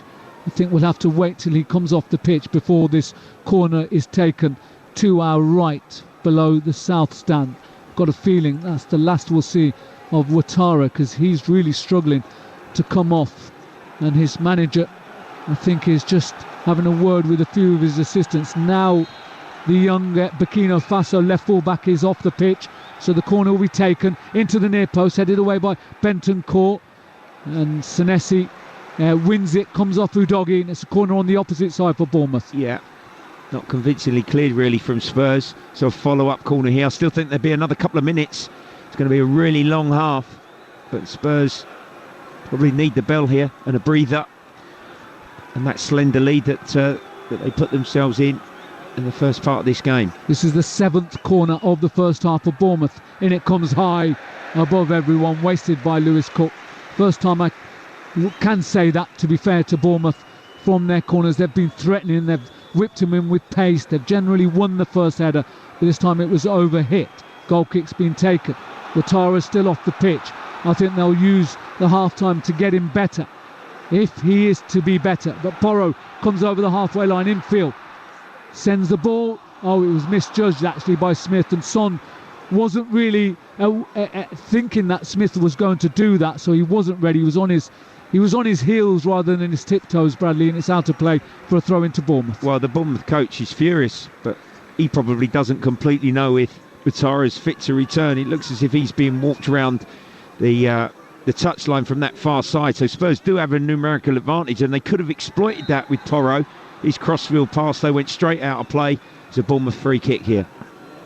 It's half-time at Craven Cottage. Fulham 1, Arsenal 1. We'll get a half-time report with Emma and Steve Brown. Just moments or so away. We've played the time added on. Probably still got another minute. Bournemouth with possession just outside the penalty area on the left-hand side. And it's at Ouattara. Just not moving freely. And there goes the half-time whistle. So he'll receive some treatment at half-time. Tottenham are leading here at the break. Pape Sarr with the goal after 9 minutes. But at Bournemouth, they really are in this football match. A real entertaining, I believe, second half to come here at the Tottenham Hotspur Stadium. Half-time though. Tottenham 1, Bournemouth 0. BBC Radio London. The home of London football. Yeah, so 1-0 to Spurs in that game, but the scorer Pape Matar going off, which is a little bit of a concern, especially with the African Cup of Nations. But what about at Craven Cottage? As Sahel was saying, it is even at the break. Emma Jones, story of that first half? Well, the story of this first half is that Arsenal took an early lead. It actually started with Raya, who launched out a ball to the running Martinelli, raced up the pitch. His shot saved by Leno, but straight into the path of Saka. And that was Arsenal ahead after 5 minutes. But Fulham really responded after that, and it was a brilliant move to get them the equaliser. Willian finding Kearney. Kearney's lovely cross played into Raul Jimenez. Of course, he's back from that ban, and he is scoring again. So at the break, it is Fulham 1, Arsenal 1. And Steve was a bit confused, Emma, about the stats that have come up on his app, which is a very comprehensive app. I've seen it in action, that suggests that Arsenal were dominant. I mean, just eyes on the pitch, Fulham had real chances and looked good at times. Yeah, I've got to be honest with you, Phil. It doesn't take a lot to confuse me, but that one has come out of left field a little bit. I've really enjoyed the game. I thought once Fulham went behind, I thought we were going to see a really slick Arsenal outfit in control of the game, full of confidence, and that didn't materialise. Actually, Fulham responded really well, had a lot of the play, were moving Arsenal around. Arsenal dropped so deep so quickly. You've got Nketiah, you've got Odegaard, within 35 yards of their own goal line, and I really don't like seeing that, and then turnover was coming and Fulham were getting in and amongst them, winning the ball back, and we're looking brighter and livelier, and have had plenty of opportunities. Emma's just explained the goal beautifully. It was a well-constructed move. It was a wonderful finish from Jimenez at the far post. It just had a shot from the edge of the box moments earlier with a very similar move down Fulham's left, cut back from Anthony Robinson this time, the fullback overlapping, but it was a very difficult chance. It was coming to him at pace. He was 19 yards out, under a bit of pressure, but he did test Raya. We've had Willian cut inside on his right foot, looking towards that far post, starting it off outside the far post, didn't get the curl required, and that's why I don't understand what I'm seeing, in general from the stats, because Arsenal have been, I expect them to be really slick today, and if anything, they've been a little bit sluggish, they've been a bit slow to get going, especially after they got that early goal, and it's not quite clicked for them, but they have had one or two opportunities, one particularly for Martinelli on the edge of the box, which was probably Arsenal's best move of the game. But if you're walking across, as you know, at Fulham, the managers have got quite a long walk from their dugouts all the way across on a diagonal to where the cottage sits, and I think Marco Silva will walk in with a smile on his face, and I think Arteta won't be too pleased about that first 45 minutes. The fact that they're 1-1 is probably the bonus. Steve, Emma, thank you very much for the time being. Commentary again, second half getting off and underway. 6 or 7 minutes on the BBC Sport website and app. Go to the live coverage page on the football page, and that's where you can go and listen to it. Quickly back to Tottenham Hotspur Stadium. Bradley Allen's been watching Spurs leading by a goal to nil. Bradley, can I make you feel old? Go on, Phil. There was a video posted today on social media of a certain football match which took place 29 years ago to the day in North London, where a youthful-looking Bradley Allen and even more youthful-looking Kevin Gallen and Andy Impey, he's not listening, so he won't mind me saying that, all scored. And it was a very famous day, not because of it, or any of you. It was a famous day because John Jensen scored for Arsenal. Bradley, you haven't aged. I love you too, Phil. You've always been my favourite member of the BBC London fraternity, but no, we've had a really good, really enjoyable first half here. The normal go-to start from Spurs, fast and furious, pressing the ball, allowed them an excellent early goal from Papa Sarr. Functionally, they've lost him, which is a worry with a suspected hamstring, and from then on in, really, Phil. Yeah, Bournemouth grew into the game, and a bit similar like Steve Brown was describing at Craven Cottage. Fulham down the left-hand side, Bournemouth down the left-hand side. Utara, who's got an injury themselves, Clivert, Sinistra, caused Spurs a lot of problems. They really penned Spurs back, and the 10 minutes before half-time and the 9 minutes of injury time that we played, it was all Bournemouth. The ball was going into the penalty box, and really on balance of play, Spurs got away with it to sort of retain that slender lead that they've got. Bournemouth are playing with confidence. You can see why they've won their last 4 Premier League games. They look a good side. They're moving the ball really quickly on this fast playing surface.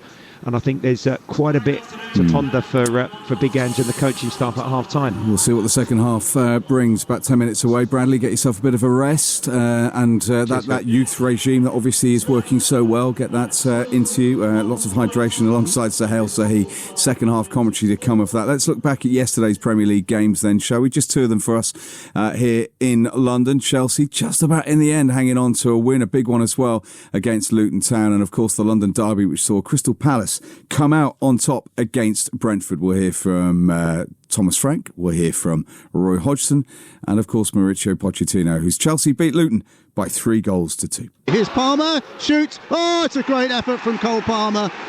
Superb effort. Luton just gave the ball away inside their own penalty area, and in 12 minutes Chelsea had the lead. It's Cole Palmer.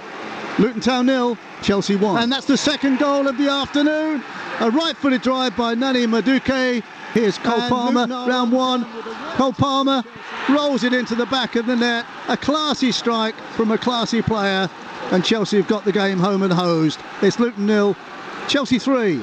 Benny inside the fullback. Benny across to the far post. Here comes the header, and that is surely in. Adebayo makes it 3-2. Because it's a Premier League. Premier League is the tougher league on the world. Because a team like Luton that deserve big credit, because I think they are very good, and then in this they pitch, and I think always they believe they are building something very good. And then we need to give credit to Luton. In the previous game against Arsenal, Liverpool, we see how they perform and how they can always believe and never give up. And for us, yes, I think we play really well until I think we concede, and of course after the 3-1 always they increase the belief, and for us was try to be safe and to keep the result in a positive way. Especially in the first half, you stopped them getting crosses in, didn't you? Which is their great danger. Yes. In the first half, I think we control really well. Second half, I start to concede a few crosses and corners, and in that moment they start to increase the belief. And for us, with the 3-0, looks like the game was over, but in Premier League never is over until to the end. And of course, we concede a goal that on the end was offside, and the end concede after a few minutes in a corner that we need to show more capacity to manage this type of situation. And then 3-1, of course, always in one cross or one situation you can concede, and always, the situation is when you have something in your hands, you don't want to lose, and maybe you're going to deeper, and the team, the opponent start to believe and nothing to lose, and that is why this type of situation happens. And great performances by your youngsters, but at the back, there's this old man of the side who just looks as if he can go on and on. What a remarkable man he is, Thiago Silva. No, it's amazing. 39-year-old, still playing like a 20-year-old. No, I think he's important player because he knows how to manage, translate his experience to the team. Yes, he's doing really well. It's a big week for you, this has been, hasn't it? Very big week. Big week, I think, to finish well the 2023. To look now the next year in a very positive way. I think, yes, it's good feeling finish the 2023 in this way. Back heel by Jensen, gets the rest of the way down the flank, and he sends it in low, and it's turned into the net by Lewis Potter for the opening goal for Brentford after 1 minute and 23 seconds. Collected by the corner flag. He's going to send it in looking for Elise, who turns it in at the far post to equalise for Crystal Palace. 13 minutes into the game. It was a lovely cross coming forward for Palace down the left. Little ball left for Eze. What a hit! What a goal! Palace lead with 7 first half minutes to go. It's really slick build-up play, and the lead from Mateta to release Eze made it all happen. Here's Elise again, edge of the penalty area. He's run a long way and he's squeezed it in. It's 3-1 to Crystal Palace. Michael Elise has scored his second of the game. It's a lovely run. Yeah, of course. I mean, it was an important game. I mean, we haven't exactly spoiled our fans this year with home victories, and we've come through a very tough period, and particularly these last 4 or 5 games playing against such good teams, and haven't had a lot of luck in those games either. The performances have been quite good, but we haven't had many points to take home after them. So today was very, very important. We needed both the performance and the result, and of course it couldn't have started worse. You know, when you're in that situation, a little bit fragile, knowing that this is a game we really do need to win. You find yourself 1-0 down at home after 90 seconds. It's almost like a nightmare scenario. But even more credit to the players for putting that behind them and coming out and turning it around. Well, can I just ask the way that the team responded to going behind early on, because the atmosphere could have turned very quickly, but Palace responded so quickly, everyone kind of forgot about what happened. Yeah, the crowd were very good, weren't they? They cheered us on, but we were playing quite well at that time, and we were, you know, getting forward. We were creating some chances, not in the first 5 or 10 minutes, but after about 10 minutes or so, when I thought we found our feet, we were mounting some quite good attacks. We were looking dangerous. We were looking as though we might score and get back in the game, which we did with a wonderful goal. So I think that's what helped us keep the crowd on board. Mateta's, was it a miscontrol or was it a great dummy for the goal? I don't know if you've had the chance to speak to him. You'll have to ask him, yeah. And just finally, on Elise, it looked as though he felt his hamstring at the end. Was anything in that? Well, we don't know. I mean, I just spoke to the doctor briefly. I mean, he didn't look terribly worried. He didn't look as though he said we're going to have to send him for a scan or something tomorrow. It didn't look that way. It could be fatigue. It could be a bit of cramping up. It could be a slight muscle strain. But luckily, we don't play after the cup game. We don't play again until the 20th. So I'm rather hoping to be back for that. Unbelievable goal. And you can see why we've missed Matthias so much the last, 7-8 games, how much it was.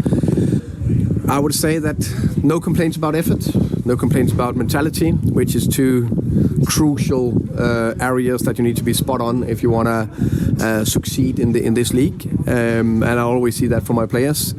Today, I would say the decisive factor was the quality and the decisive edge in both boxes, where we didn't take enough of the opportunities we had, and they took their opportunities. And no doubt that there are two key players that I talked about before the game, Elise and SA, said we need to close them down. If we do that, keep them quiet, then we get a good chance to win the game. We didn't keep them quiet, and then we lost the game. Do you think if Neil Mopai had scored, you would have been able to get nerves jangling in that Crystal Palace back line? No doubt. I can't even remember that. Around 70 minutes or something like that.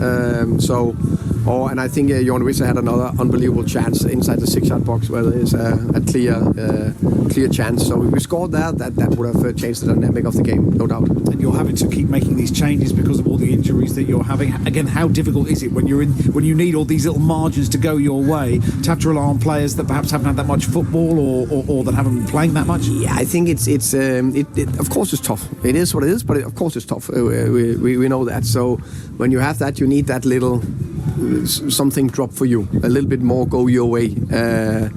And for example, a good example is well taken from SA, but you only get that ball because it goes under Mateta's foot. So in that, and then it could perfect run into that pass. That's just a tiny bit, and it's 1 inch or 2 inches on Mopai's fantastic finish, and then maybe there was something for us there. So, but it is what it is, and we just need to keep going. Can I ask you about Christian Norgard? He came off and went down the tunnel. Is that another injury, dare I ask?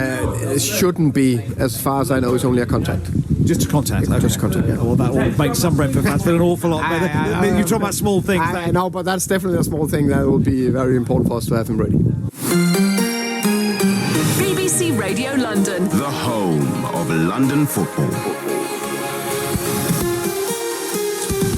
Yeah, it's BBC Radio London. It's a Sunday sports special on New Year's Eve. They're back underway. Arsenal taking on Fulham. We'll have updates from that one through the second half as well. It's on the BBC Sport website. And are about to get underway at Spurs for the second half in their games. Been goals in both games. Sarr edging forward. He has options to his right. He wants to shoot himself, and he scores. What a brilliant finish from Pape Sarr. Martinelli forces a save from Leno, and it goes in, and the Arsenal fans celebrate an early goal here, and they don't get much easier than that. Goes in, and it's Saka who's taking the celebration. Right up to the run of Kenny. Kenny with the cross, tackles over, misses it, but Raul Jimenez doesn't, and that's 1-1. Raul Jimenez back from a ban and back on the score sheet. Fulham 1, Arsenal 1. Better get off and underway for the start of the second half in Spurs' stadium. The players are out. Bradley Allen is part of commentary team alongside Sahel Sahi. Bradley, just very quickly before we come back to commentary, Hugo Lloris getting a special memento on the pitch from Ledley King. Pat Jennings has called him a legend. I think if Pat calls him a Spurs legend, then we all have to say he's a Spurs legend, right? Yeah, and absolutely, you know, a wonderful servant to the club. 11 and a half years commitment. A brilliant goalkeeper, you know, a superb professional, and rightly so. He deserved that recognition and send-off. Wonderful. And the game's underway, Sahel. Yeah, it is. Thank you very much indeed, Phil. We just played a few seconds there, and as Phil and Bradley were just talking about Hugo Lloris off to the west coast of America, slightly warmer this time of year. Bradley in Los Angeles, in the MLS as well. We can't complain though. It's not that bad, is it? If you think it's late December, New Year's Eve, it feels pretty mild here as well in North London. One change at half-time. I'll talk you through that in a moment, because Solanke comes forward, well defended by guess who? Udogie, coming in from the left full-back and clears and marshals in behind his two centre-halves and clears it out for a throw-in down this left-hand side. Tottenham attacking from left to right towards the south stand in this second half. They lead by a 1-0, but they're defending at the moment over on that right-hand side. It's the black gloves of Tavernier. Rolls it back to Zabrani. He gets it, comes in field, clips a left-footed ball, trying to search out Solanke into the arms of Vicario. So Tottenham, no changes for them at half-time. Skip has come on to replace Pape Sarr in the first half. After 32 minutes, Sarr, the goal scorer. Tottenham 1, Bournemouth 0. So Vicario in goals. The back four is Porro, Emerson, Davis and Udogie. In midfield it's Skip and Benton, Core, Johnson, Lo Celso and Son, the captain, playing behind Richarlison. As for Bournemouth, they're forced into a change at half-time. Max Aarons, he's on for Ouattara. Dango Ouattara, the young Burkina Faso left full-back, got injured just before half-time, so he's not back out. There in goals is Neto, their back four, Smith, Zabrani, Senesi and Aarons. In midfield it's Cook and Christie, with Sinisterra, Cliver and Tavernier playing behind Dominic Solanke. 2 minutes played in this second half. Tottenham 1, Bournemouth 0, and here are the first thoughts of the second half from Bradley Allen. Yeah, it's similar to the end of the first, really. Bournemouth started quite brightly, going quite direct, trying to use Solanke. He looks okay. Picked up a knock just before half-time, of course. Bit of a dead leg, but he's moving centrally, and Bournemouth are pushing and trying to get an early equaliser at the beginning of this second. And it's Sinisterra just pushed the ball a bit too far ahead of him down this left-hand side. Skip was covering back for the Tottenham defence, helping out from his midfield position. And it's run out of play, and it's a goal kick to Tottenham to our left. Vicario in all light blue, white gloves on.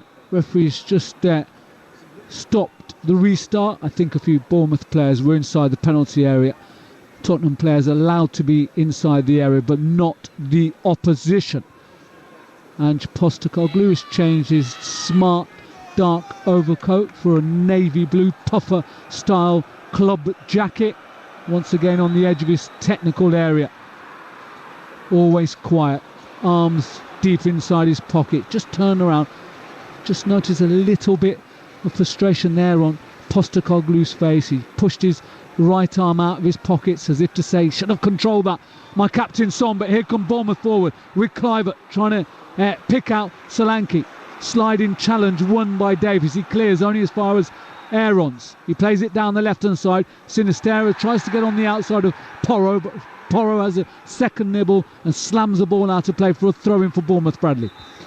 Yeah, I think Bournemouth thought that Porro had clipped the heels of Sinisterra, and is the referee actually given a corner kick, which Lewis Cook was going to come across to take. So Bournemouth can load the box, push the centre-halves forward. The Spurs once again are struggling to get out, aren't they? You know, I think Big Andrew's frustrated when they did play a forward pass between Richarlison and Johnson. They didn't make the ball stick. Here you go, Bournemouth. Corner taken right foot to the far post. Header well saved by Vicario. Down to his right. It was kind of the mid-area of his body. He palmed it out on the edge of the 6-yard box. Now Bentoncourt has run outside of the area. And He's won a goal kick as the rain comes thundering down from the clouds above the Tottenham Hotspur Stadium. It's really heavy now, which will add to the drama in front of us. It'll be a slippery surface, which Lo Celso uses to try and win the ball back. But Tottenham are penned into their half in these early stages of the second period, live on BBC Radio London Sport via DAB radio or via the BBC Sport website /app. It's Tottenham leading by a 0-0 against Bournemouth. Premier League football on New Year's Eve, the home of London football, BBC London. And they're the Tottenham fans you can hear encouraging the all-whites of Tottenham as Kluivert dances forward. Steep cross in to the near post. It's deflected out. It's a corner to Bournemouth. Once again, they're trying to go at Porro on Spurs right, Bournemouth left to the byline. Kluivert, left foot cross. Solanke in that near post area tried to get across his man and get contact on the delivery. It was cleared away. Follow-up corner. Relentless from Bournemouth. It's non-stop attack. And it's Cook who will take it. Floodlights brightly on. Here it comes into the middle of the 6-yard box. Not cleared. Shot comes in from Taverner. Takes a deflection off the combination of Udogie and Son. They both get high fives from Lo Celso, but Taverner sprints out in front of the Bournemouth supporters in the north-east corner, the lower tier of the 3-tier stands of the north and east stand here. And the corner will be taken by Tavernier, left-footed, whipped in to the near post, headed away by Bentancur, only as far as Smith, midway inside Tottenham's half, on the right-hand side. Tavernier wants to come in field, all left-footed, gets a ricochet, a fortunate ricochet off Lo Celso, heads towards the dead ball line, then rolls it back to Christie, won back by a falling Richarlison, and Tottenham don't manage to clear. Frustration from the home support, but helped forward by Son, their captain. Now Lo Celso, he has options to his left and right, wants to pick out Son. Lovely ball through Smith and Zabrani. Now Richarlison, oh! How did he miss that? That should have been 2 for Tottenham. A lovely threaded ball from Son to Richarlison, just left of the penalty area, 8 yards out, wide of the far post. Goal kick to Bournemouth. Tottenham 1, Bournemouth 0. Yeah, Spurs playing breakout football. We see the evidence there. Acceleration from Lo Celso, centre field. Bournemouth out of balance, committed players forward, and Son's reverse pass was brilliant from Richarlison, and he scuffed and dragged his left foot effort wide of the post. Big opportunity to double Tottenham's advantage. 2 real good passes in that passage of play. First from Lo Celso, who I thought would have been easier to play to his right. He switched it and played to his captain. And then, as Bradley just described, Son onto Richarlison. And Richarlison will be disappointed. That's not his 6th Premier League goal of the season. Bournemouth with possession down this left-hand side. Tottenham on the defensive, and it's another corner. The 4th of the second half. The 3rd from this left-hand side. Tottenham leading by only that single goal to 0, and they're having to defend once again. Bradley. Well, I think where this Spurs squad is so stretched as well, so how there's an age still to go in this Premier League game. Corner's taken high to the far post. It's headed away by Richarlison. Udogie scampers out to the left-hand side, clips the ball down that inside left channel. Smith gets there before Lo Celso and sends it down the right, pushing the back by Christie on Davis. So it's Tottenham's ball. Yeah, good covering defending from Davies when it was initially cleared by Doga down Spurs' left. Smith clipped the ball through and he got his body there. Just seeing a replay of Richarlison's chance. He bangs the floor with his right arm. He knows, former Everton striker, and that was a big moment. He might not get a better one in this second half. 8 minutes played of the second half. Live Premier League football on BBC Radio London Sport. Tottenham leading Bournemouth by a 0-0. That goal coming after 9 minutes through Pape Sarr. He's had to come off injured. Seemed to have hurt his hamstring. Skip has replaced him. And Tottenham lead. They want to end this calendar year in fine style. And if they do so, they'll only be a point behind Manchester City.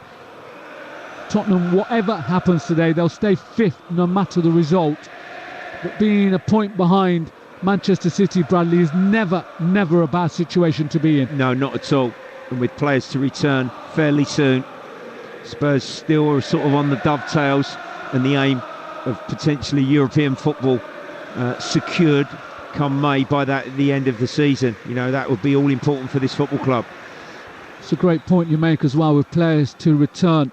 I think that's what Ange Postecoglou is hoping for. But here comes Porro sprinting down the right hand side, try to pull it back for Lo Celso. Took a deflection of Sinisterra it was. He comes infield, the Bournemouth player's down. Sinisterra still has possession inside the centre circle, plays it to his right to Taverner. Taverner comes infield, left-footed strike off the back of Emerson. He turned away from the ball, just used his back, and it was deflected out to the left-hand side. This time Son comes over the halfway line, stopped by Solanke and rolled back to Davis, and Tottenham have possession just on the arc of the centre circle.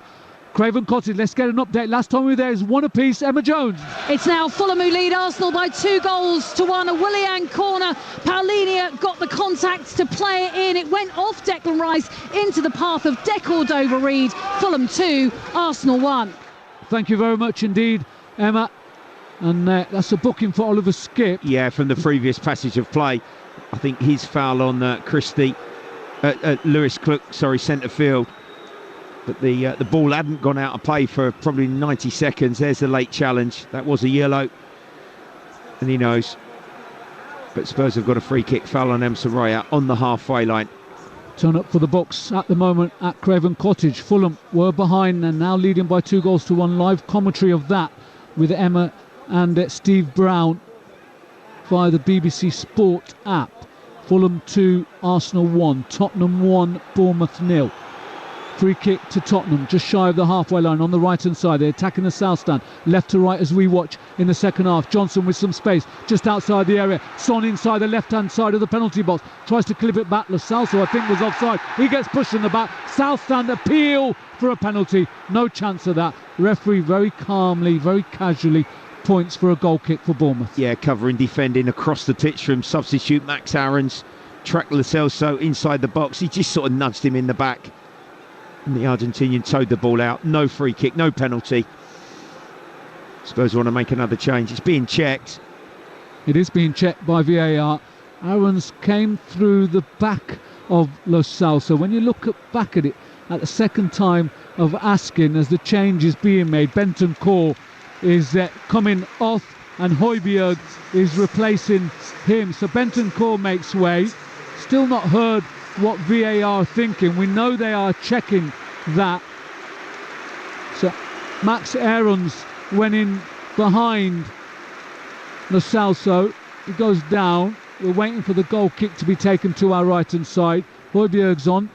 Any extended thoughts on that, Bradley? Well, there was a challenge here, and Everton were disallowed a goal, you know, with a bump in the back of Emerson Royal, and Everton then proceeded to cross and score, and Sean Dyche was furious.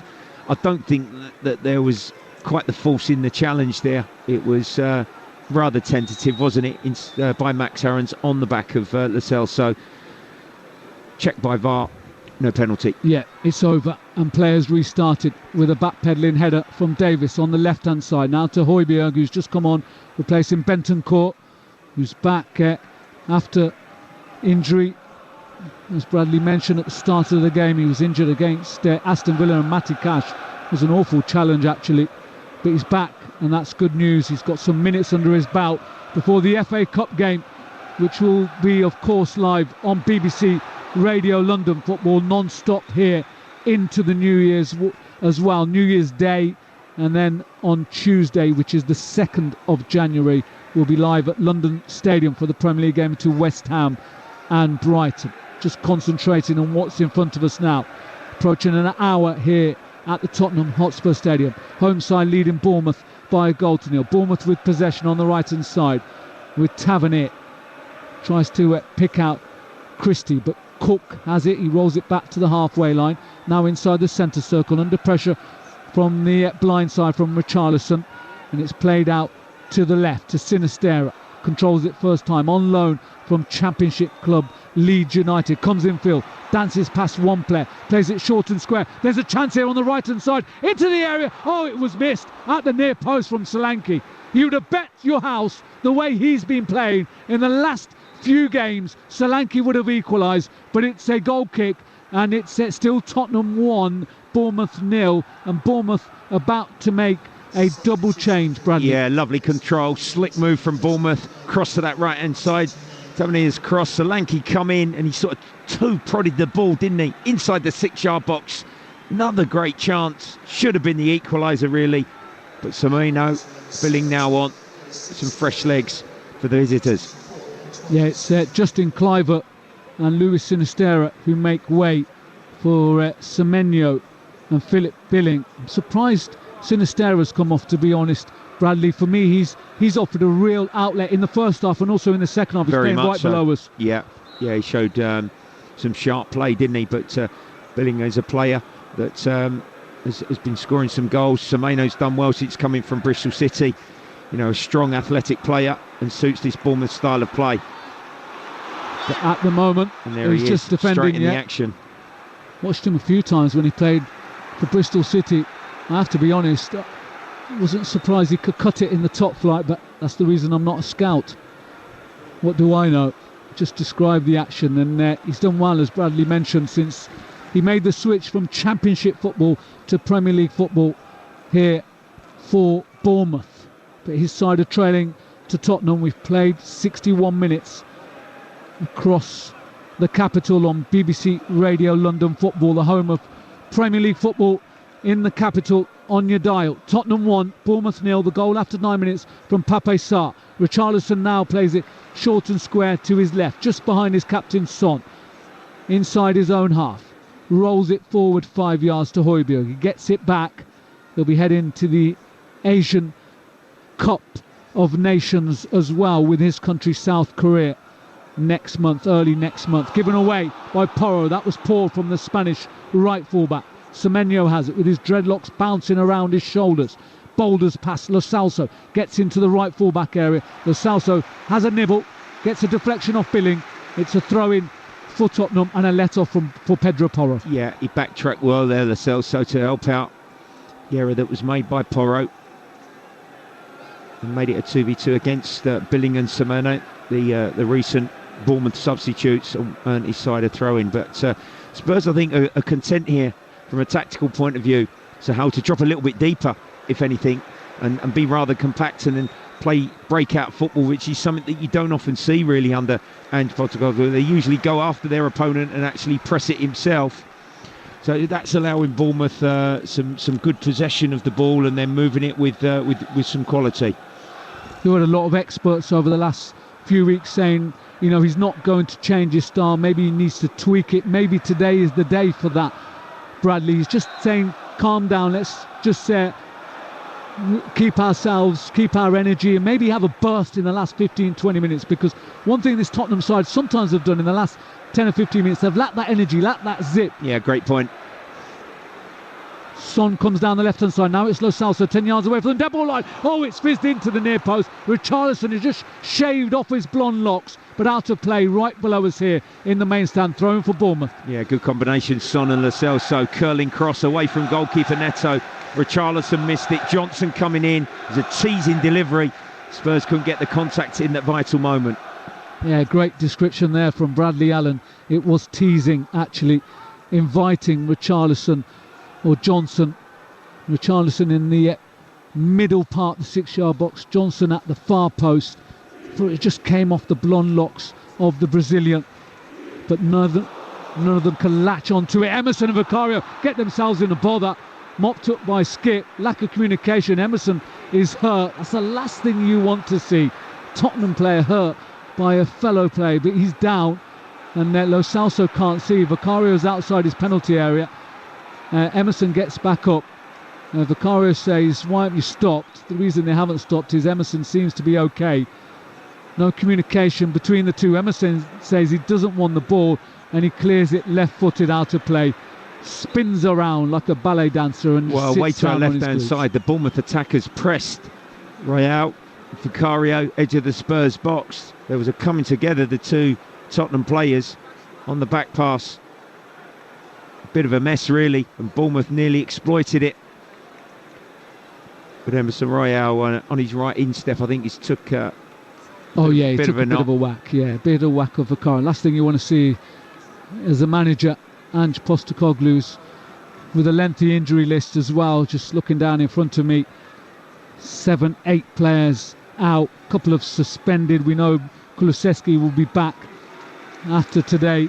Bissouma still out, picked up his second red card of the season, so he has an extra game ban, 4-match ban. Got the likes of Maddison still out, Romero, Solomon, Van der Ven. Last thing you want to do is see two of your own players collide into each other. There's a lack of communication. Emerson seems to be okay. Players restarted. Davis trying to build up an attack down the left-hand side, intercepted by Smith. It's a throw-in for Tottenham, midway inside Bournemouth's half. Well, you're absolutely right, Sahal. Dyer's warming up, way to her left-hand side. Valise, Jamie Donnelly, Gill. So potentially, Spurs, as you mentioned, with a little bit of fatigue creeping in, maybe you're considering further changes here to help get them over the line. But I really think they need to get themselves another goal in a perfect world. Yeah, the way Bournemouth have been playing on the front foot, they still will go forward in search of an equaliser. Plenty of time to play in this game. 20 minutes played in the second half. Tottenham on possession, down this right-hand side. Porro's down now, but Johnson with a cross in front of the 6-yard box is headed away carefully. Cushion header by Smith, and out for a corner. And now Porro's got back up, and walking wounded at the moment for Tottenham. They're down and they're getting up, but they've got a corner. Yeah, good wing play. Out of his feet, first opportunity, whipping it into that corridor behind the defence. Between the back four and the goalkeeper there from Johnson from Spurs' right-hand side. Smith covering round, nudged it out. Porro across to take this delivery in-swinger. Receiving some encouragement from the home fans to our right, which is the south stand. Tottenham attacking from left to right towards that stand in the second half. 66 minutes played. They lead by 1-0 on BBC Radio London Sport. Here comes a corner, right-footed into a crowded 6-yard box. It's flapped away two-handed by Neto. As far as Tavernier, he plays it short and square to his left to Christie, who rolls it infield to Senesi. Lo Celso just slips as he meets his Argentinian head-on inside the centre circle. Out to the right to Solanke. He has two white-shirted Tottenham players around him, but he wins his battle. Solanke still has possession. Charges up towards the penalty area. Emerson gets there, rolls it back to Vicario, who has to clear right-footed in the direction of his captain Son on the arc of the centre circle. Lo Celso wins the second challenge, comes back in field, pokes it 5 yards forward. Richarlison onto Son. Son has some space inside the penalty area. Is this to be two? He wanted to come in field. I thought he should have got his shot off, but he read it for Senesi to win it back for Bournemouth. Well, still a frantic passage of play. Solanke nearly bundled himself through at one end and tested Royale, and then Lo Celso shows some quality, and Richarlison to set Son free. Should have struck, like you say, Sahal, with his left foot. He tried to get it back onto his stronger right foot, and I think the defensive cover come back in time for from a Bournemouth point of view. But a little spurt here from Tottenham Hotspur, pushing for that second. And being encouraged by the home sport. Here's Porro, pulls the ball back, looking for Lo Celso. Once again, the Argentinian centre-half, Senesi, was there for Bournemouth, defending at the near post. They're going to make another change in Alex Scott. Surprised that he was replaced in the initial lineup. It's a free kick to Bournemouth over the halfway line, left-hand side. And here comes the change, and it's Ryan Christie who's making way, and Alex Scott who will be replacing him. So let's head to Craven Cottage. Fulham 2, Arsenal 1 with the latest. Here's Emma Jones. Well, I can tell you there's torrential rain here, Sahel. I don't know if it's falling in North London as well. Fulham still leading Arsenal by 2-1. Tom Kearney with the latest chance for the home side. That had to be pushed away by Rare. 74 on the clock. Fulham 2, Arsenal 1. Thank you very much indeed, Emma. Yes, it is raining here as well. We've had heavy rain, we've had drizzle, we've had sunshine, can you believe? Floodlights are on brightly.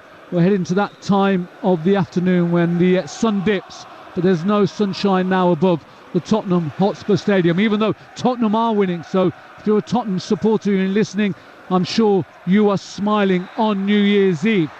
3 white bodies, white-shirted bodies, are in the penalty area and on the floor. They defended that free kick well. It's a free kick now to Tottenham for pushing the back. Yeah, a notable sub with his orange boots. Scott's on, great breeding ground for young talent. The Championship, bought from Bristol City in the summer. I think he was on the radar of Spurs as well. A really exciting young player. He's took a little while to get going and featured, like you say, Sahal, in the last fixture for Bournemouth.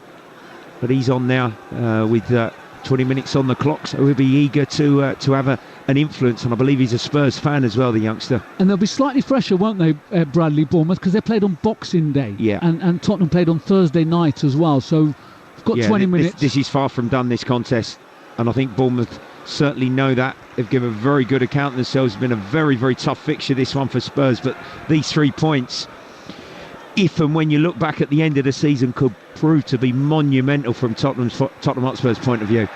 We'll set them up for the second half of the season for the FA Cup as well on Friday night against Burnley.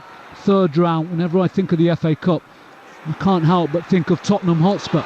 Son, he's onside, inside the penalty area, played through by Lo Celso. Left-footed shot into the corner. And that's the second goal that Tottenham craved.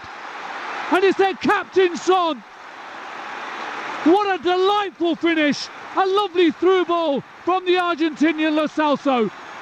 Son found some space, left-footed, past Neto. Tottenham 2, Bournemouth 0. I wonder if this will be VAR check, but the outside of the left foot pass from Lo Celso to set Son through was magical. And on that occasion, I think Son had listened to you, Sahal. He struck it with his left foot across Neto, in off the far post. Just looking at the run, the timing. Did he break that offside line? Yes, he did. I think he's onside. I think left full-back has played him on. Stunning finish, and just what Spurs needed. A quite top-class finish from the captain. And he gets the applause from the South Stand. We've got a screen in front of us. We watched the VAR check. This time he wasn't going to check in. And it just touched the inside of the post. But Neto was well beaten, the Brazilian. And what a fine finish for Son, his 12th Premier League goal of the season. And Ange Postecoglou with his hands out of his pockets momentarily, just urging his players to come on, let's go again. Let's go again. We've got 18 minutes to play. And the Tottenham supporters, they enjoyed that, didn't they, Bradley? They certainly did. They knew that could well prove to be a crucial second goal in this game. And they're in fine voice, and they might even be able to push for a third here. Skip away down the right. Puts the ball into the penalty area. Son's there. Leaves it for Richarlison. Good save by Neto. Low down to his right-hand side. He's palmed it out to the left side of the area. Richarlison wants to get a shot off. It's blocked by Semenyo. And now it's Porro, but it's deflected into the hands of Neto. And Tottenham are looking dangerous now, coming forward, because Bournemouth are having to push bodies further up the field. Yeah. What a football match this is. It's being played at such a speed. I think the Spurs coaching staff are just asking on the effort, was there a handball? It will be checked. Actually, a foul on Son. On Son. When he sort of laid it off. And the referee, I think, is he going to check it? It was a deft flick, wasn't it, from the early skip cross from Spurs' right-hand side when they swept forward. Udogie's just down. The Spurs captain as well is asking the referee, why are you not considering having another look at that? Because the challenge was made inside the Bournemouth penalty box, and probably that could well have been a penalty for Tottenham. Richarlison did have an effort. It was well parried away by Neto, low down to his right-hand side. He pushed it out to the left side of the penalty area as we're watching. To our right, Doggie's just receiving some treatment. He's having a word with I don't know if it's cramp or his calf, I think, is a little bit tight. It's getting stretched. From the Tottenham point of view, you just hope it's nothing more than a bit of cramp or a bit of soreness and not a muscle injury. Sometimes those muscle injuries are so puzzling, aren't they? The player goes off and you don't see him again for a couple of weeks, Bradley. Yeah. Yeah, it's cause of concern. He's getting some extensive treatment here, but approaching 75 minutes on the clock. There'll be a good number of injury minutes just because of the stoppages across this game, and of course the substitutes that have been made by both the managers. The Tottenham fans will be delighted if their team, come the final whistle, can get themselves to 39 points, because they're really in the mix, Sahal, aren't they? Yeah, without a doubt. I always think Manchester City are the benchmark, Bradley, and if you can stay within touching distance of them, you're not doing much wrong. There'll be a point behind them if the score stays as it is. Players restarted. Skip pulls it back to Højbjerg, just forward of the centre circle, inside Bournemouth's half. Right below us here on the right-hand side of the Tottenham Hotspur Stadium. Nice by Porro. He shapes to come infield, then goes out. Now to Johnson. Try to do too much, and Max Aarons nicks it away from him, runs away from the edge of his penalty area and plays it over to his right-hand side, where Tavernier edges over the halfway line for the visitors Bournemouth. Tottenham 2, Bournemouth 0, 15 minutes to play, plus any stoppage time that will be added on at the end of the game. The home of London football you're listening to on BBC Radio London via DAB Digital Radio. If you haven't got one, get one. It's a brilliant piece of kit. Should have got it for your Christmas present. But it's a free kick to Bournemouth just outside, just a body Tottenham's check, penalty area. Wasn't it, from Højbjerg? Tavernier came in off that right-hand side, tried to play a little give and go, and the Dane sort of just got in his way. So I think Adam Smith is just standing over this free kick and potentially going to deliver it. The wall, which the referee has used his white spray, is just Lo Celso in that wall. Cook, actually, it's going to be. And the defensive line is just a yard inside Tottenham's penalty area. Vicario, I'd say in the middle of his goal. Here it comes from Cook, right-footed, comes off the thighs of Højbjerg, outside the penalty area, played out to the right again. Cook sets himself, pulls it in to the far post. It runs outside the area, picked up by the orange boots of Scott. And now Semenyo has it just outside the penalty area. A nice back heel from him. Drifts in a left-footed cross to the far post. It's cleared away by Tottenham's defence, but they get it back, and now Porro gives it to Lo Celso. He's back to the halfway line. He runs from right to left towards that left-hand touchline. Now Davis scampers in his natural position as the left full-back down that left-hand side. He's hauled down by chasing Solanke, and he wins a free kick right on the halfway line, a couple of yards in from that left-hand touchline. Yeah, measured defensive play there.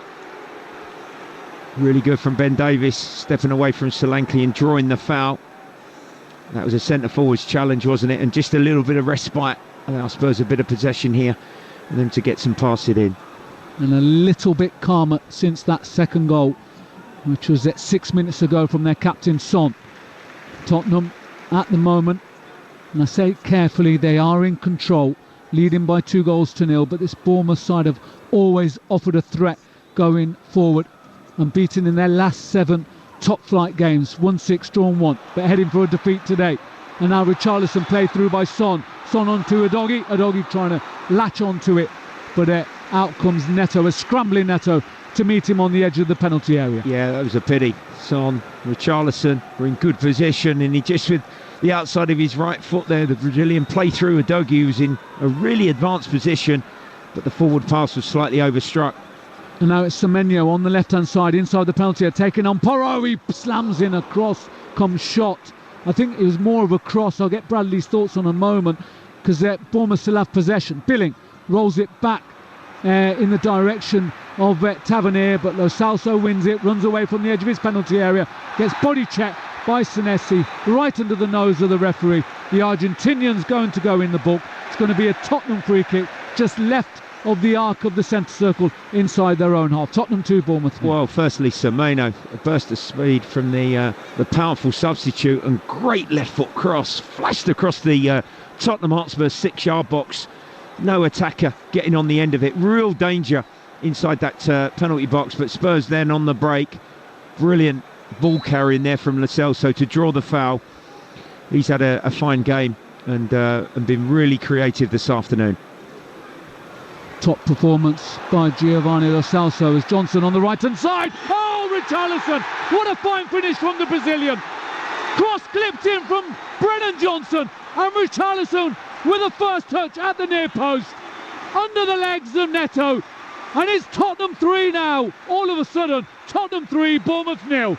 Well, you said, Sahal, about Bournemouth having to commit and chasing it. There has been space, and the speed again of Johnson. The ball was played over the shoulder of Aarons, and he swept an early cross in. Richarlison arrived. Lovely first-time finish. A Spurs third. I think this might be checked. I'm not sure if Johnson initially is in an offside position. We'll wait and see. But the Spurs fans will be delighted with that finish going in for Richarlison, because he's worked really hard again this afternoon. And if it's not to be chalked off, it was a fine finish, wasn't it, Bradley?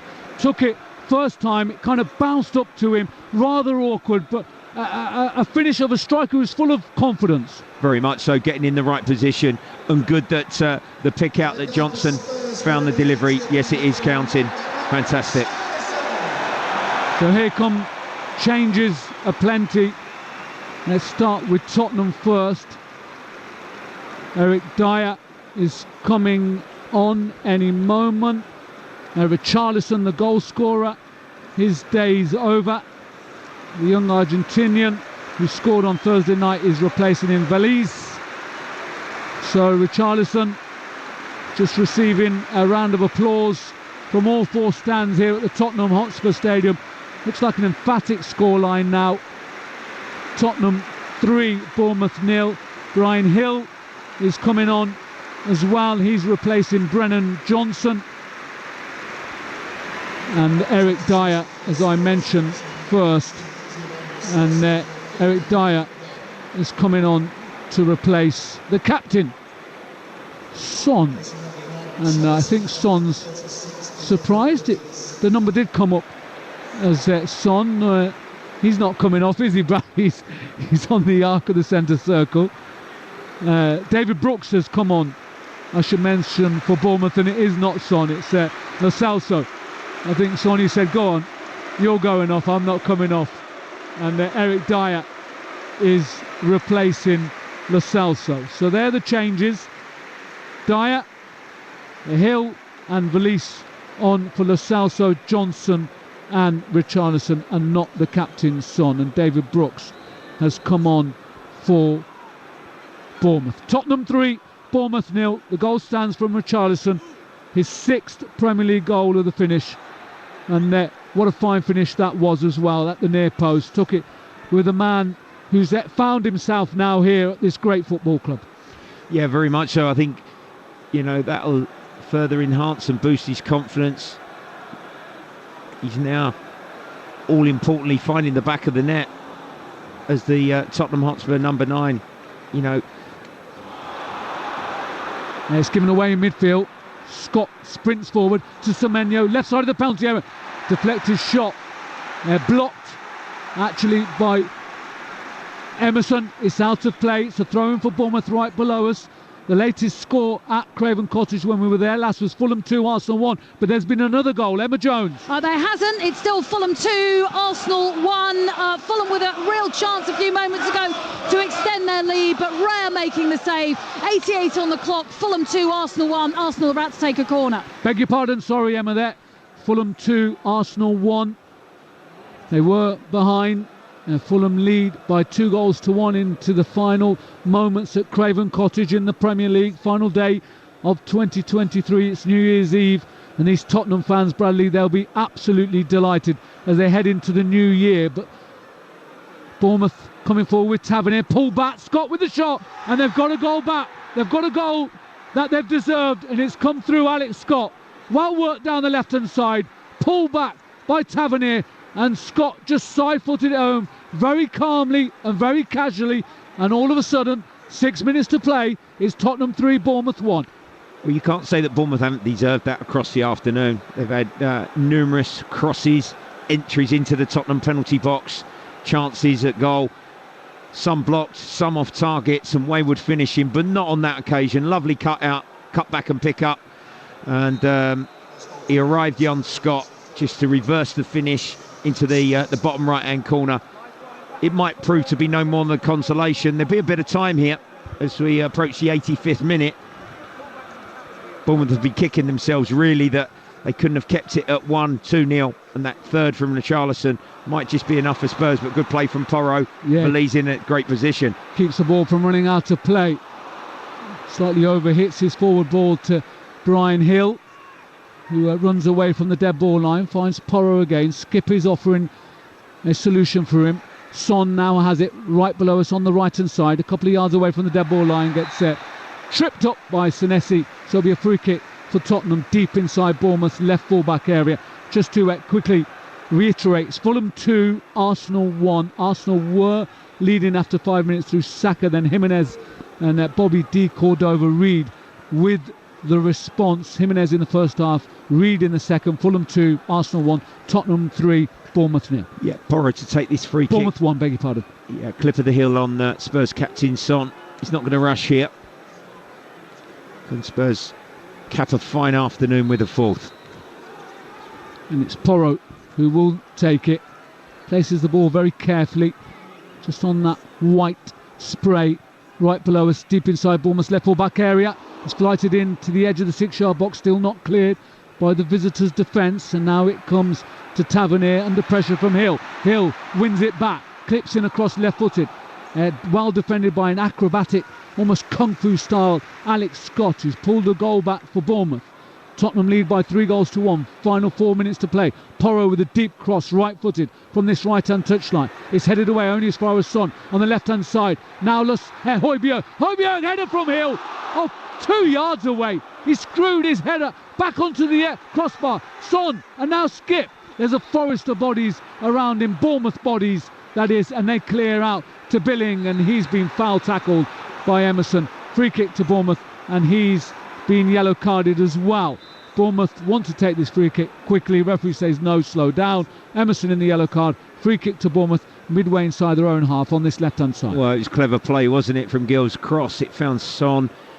Højbjerg overlapped to the byline. He cut it back, and he got in almost a little bit too early. He was pretty much right underneath the crossbar, and he had to sort of reach back, try and stoop and head it, Gill. And he could do no more than head it up and onto the crossbar. Almost that fourth, as the Spurs fans would have craved and would have wanted, to send them home delirious. Bournemouth free kick, which they've taken to their right, and Felice has just gone down, holding, that is right calf. He's still down. Bournemouth are continuing. Clock ticks down. 2.5 minutes to play of the 90. Felice is in some pain. He's hobbling around just inside Bournemouth's half. But Bournemouth have the ball on the right-hand side with Brooks. Tries to put a cross in left-footed, deflected by Udogie. Udogi's got too much strength for Brooks. Just pushes him away. Brooks brings him down. Udogie gets up. He's got his captain to his right, but Doggie's still inside the penalty. Then goes down at the second time of Baskin.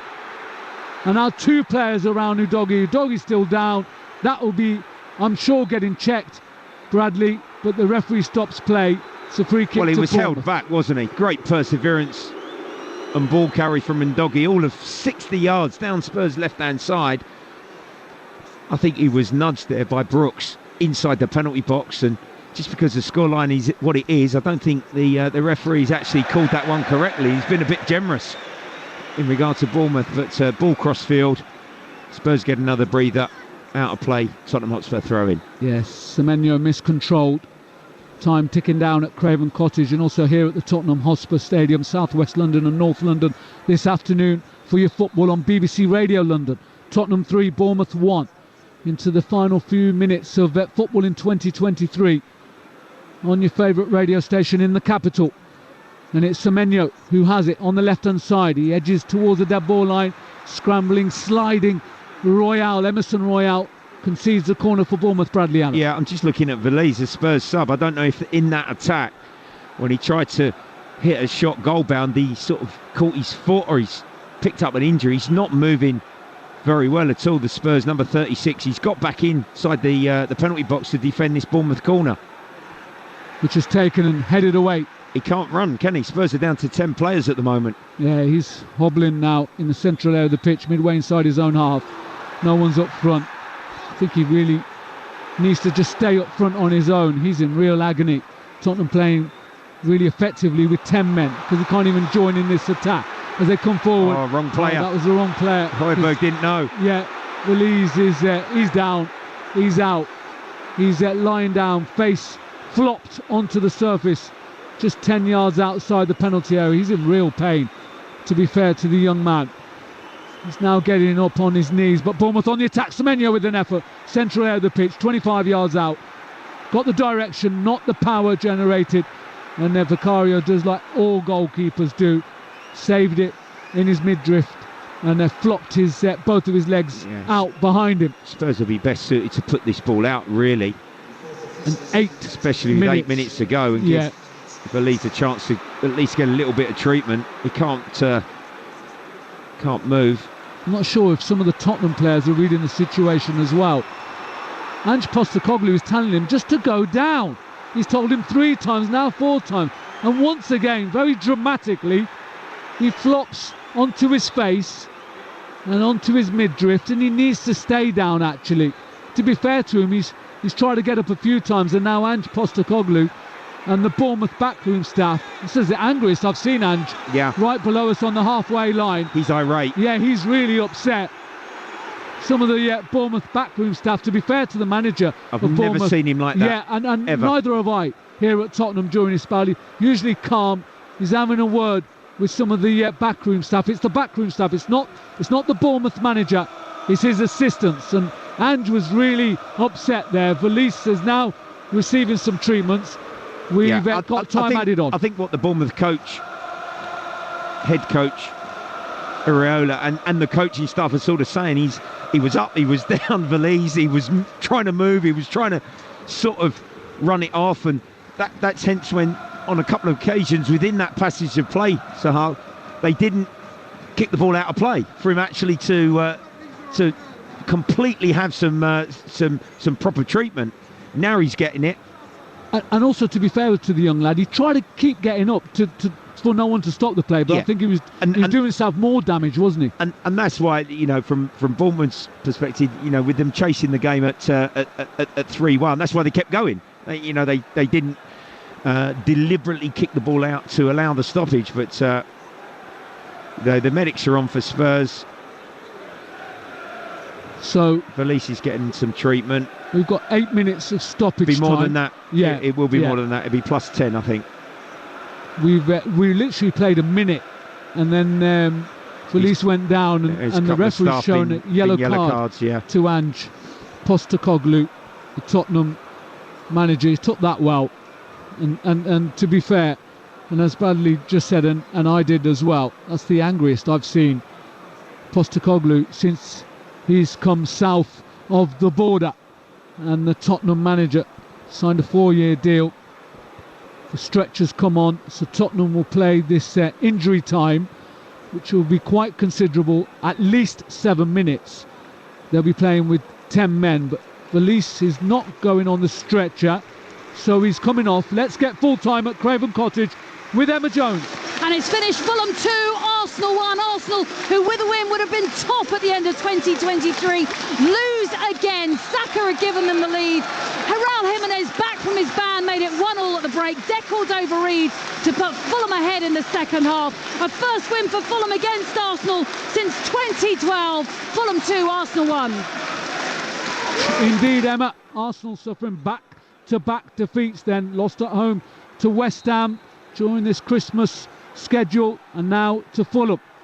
2-1. Corners taken, cleared away by Hill in the direction of the halfway line. Valise has come off, so Tottenham down to 10 men for the remainder of this game. We're in time added on at the end of this game. Premier League football on BBC Radio London Sport. Tottenham 3, Bournemouth 1. And we'll have at least 7 minutes as the ball's out of play right below us here in the main stand on the left-hand side for Bournemouth. Tottenham attacking from left to right. If you're just joining us here on BBC Radio London towards the south stand, their captain Son with the ball, one of the goal scorers today for the North London side. Hill on the right-hand side.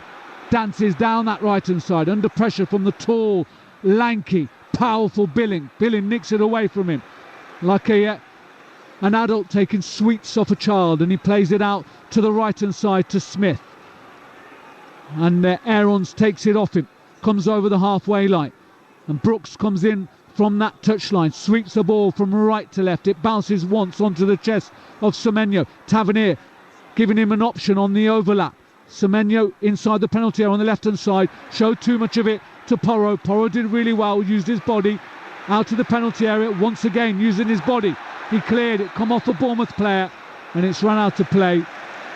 And it will be a goal kick to Tottenham to our left. Referee's just stopped play because I think the ball slammed into the face of Tavernier. But goal kick to Tottenham, they lead by 3-1. Yeah, fair play to Tavernier. He's picked himself up. Thought he was concussed initially. It smacked him in his face. I don't know where Porro was kicking it. He hesitated and he just sort of smashed his clearance right into the face of the Bournemouth midfielder. But he's okay. Bukayo with the ball. But as you say, Sahal, there's still a few minutes here. And there's going to be some nervous Spurs fans around us. They're trying to sing their side home. A few of them are leaving to our right. A few of them I can see leaving in the stand opposite us, and also the north stand to our left. More live football tomorrow on BBC Radio London. We'll be with Millwall at Ashton Gate against Bristol City. QPR at home to Cardiff in the Championship. We'll also have reporters at our games in League One and League Two. And then West Ham on Tuesday night at home to Brighton before we concentrate on the FA Cup. From Thursday night, Crystal Palace are at home to Everton, and they start the FA Cup third round. A magical weekend of cup football right across the BBC. Tottenham 3, Bournemouth 1. We've played 6 minutes. Cross from the left-hand side for Bournemouth. Solanke with a header. Oh, just wide of the far post. Good header from Solanke. I think Vicario knew that was going wide. He didn't really make an effort for it. Goal kick to Tottenham. Yeah, the ball was set back and it was sort of curled in away from goal. He just backpedaled Vicario. It didn't come from the cross. Ben Davies tried to sort of jump into Solanke. There wasn't much pace on the delivery, and he tried to get a heady contact back across the Spurs goalkeeper, but he ushered it wide. Spurs goal kick. Nearly 97 minutes on that clock. Still a minute to play, plus I think another 2 or 3 because of Velice's injury. Tottenham down to 10 men, not due to red cards but due to injury. Tottenham leading Bournemouth by 3-1. Goals from Sarr after 9 minutes, Son after 71, and then Richarlison with 10 minutes to play. Alex Scott pulling one back for the visitors in the 84th minute, and since then it's remained as it is on the giant scoreboards, 4 of them around the Tottenham Hotspur Stadium. They lead by 3-1, but they're having to defend with Tavernier across from the left-hand side, defended by Dyer at the near post. It's just trickled out of play. He flopped down onto his back. Another corner down this left-hand side for Bournemouth. Yes, he sliced his clearance. Another left-footed cross from this near flank from Bournemouth. And it almost come off his right shin pad there, Eric Dyer. So this is going to be swung in under the crossbar. More pressure and more defending for Spurs to deal with. Here it comes, low into the near post. Semenyo controls, twists, and his shot was blocked by Porro, and it's cleared away left-footed by Hill. Throw-in taken quickly by Bournemouth. Right below us here on the left-hand side. They play through the centre circle. Out to the right. A few whistles are around the Tottenham Hotspur Stadium now. Not controlled by Billing. Comes through to Semenyo. Yard in from the dead ball line. Cook is offering him. So is Tavernier. First-time cross behind everyone to Max Aarons. Rolls it back to Scott. Left for Brooks. Left-footed shot. He measured that. Did it take a deflection? No, it didn't. It's a goal kick to Tottenham. We've played over 8 minutes. Still got a minute or so to play, Bradley Allen. But if it stays as it is, which looks likely, even though Tottenham are playing with 10 men, a crucial 3 points for Tottenham. Oh, very much so. Big sigh. Phew, they've had to really work hard for this afternoon. I think, having seen Everton here recently and Bournemouth this afternoon, 2 of those sides far from it. I don't think they're going to be in a relegation scrap this season. They've showed more than enough quality, attacking intent. They've both given Spurs 2 excellent games, and although Spurs are going to come through with 2 crucial victories, this Spurs side and squad is really, really stretched with further injuries this afternoon. but this will be a brilliant, outstanding 3-1 victory if they can get over the line. The depth of the Premier League is just getting stronger and stronger every season. Arsenal have lost today to Fulham by 2-1. They lost against West Ham at home by 2-0. Tottenham leading against Bournemouth. We've in the 100th minute now. Cross from the left-hand side once again. Header goes in. Oh, he's offside. Alex Scott is offside. That will be checked though. Alex Scott with the goal. The flag went up. It will be checked by VAR. Cross from the left-hand side. Quick thoughts on that, Bradley? Yeah, I think he's just half a yard beyond the defence. It's another fabulous delivery, curling round, parallel with the 6-yard line, and Scott come in and dispatched the header ever so well, by the way. But the assistant on that far side had raised his flag to the relief of the Tottenham defence. It is being VAR checked, this one. It is. The big screens, the 4 giant screens, saying checking disallowed goal, offside, VAR. Clock has ticked over 100 minutes. We kicked off at 2 o'clock. It's now 4 on New Year's Eve. Tottenham leading by 3-1. Referee Simon Hooper is looking up at the giant screen in a conversation with Max Aarons as well inside the centre circle, his hands on his hips. He's waiting for instructions from the VAR ref David Coote. It's being checked a few times now. Bradley, what are you making of it? Because we've got a close-up in front of us. Well, I think Emerson Royale is the deepest line Spurs defender here centrally. When that left wing cross come in, it looks, if my eyes are serving me correctly, that Scott is just beyond, half a yard beyond Royale. We got that one right. There we go. Just confirmed. Well done, Bradley. Well done. Now, referee has blown the whistle for the free kick to be taken for offside. Vicario takes it in the direction of the right-hand side for his captain Son to control on the halfway line. He's back to the halfway line. Gets a fortunate ricochet, but Semenyo's there. He ends up on his back. He didn't like that by Højbjerg. He goes up chest to the Danish midfielder. And that was almost Højbjerg saying, welcome to the Premier League. I know you've been playing for a while in this top flight, but you haven't come up against me so far. Are Tottenham about to do the double over Bournemouth? They lost here last season at home to Bournemouth. That's full time. It is the double over Bournemouth here this season. Tottenham running out winners by 3-1. They end the calendar year in fine fettle, and they end the calendar year a point behind Manchester City. Full time here, Phil, at the Tottenham Hotspur Stadium. Tottenham 3, Bournemouth 1. BBC Radio London.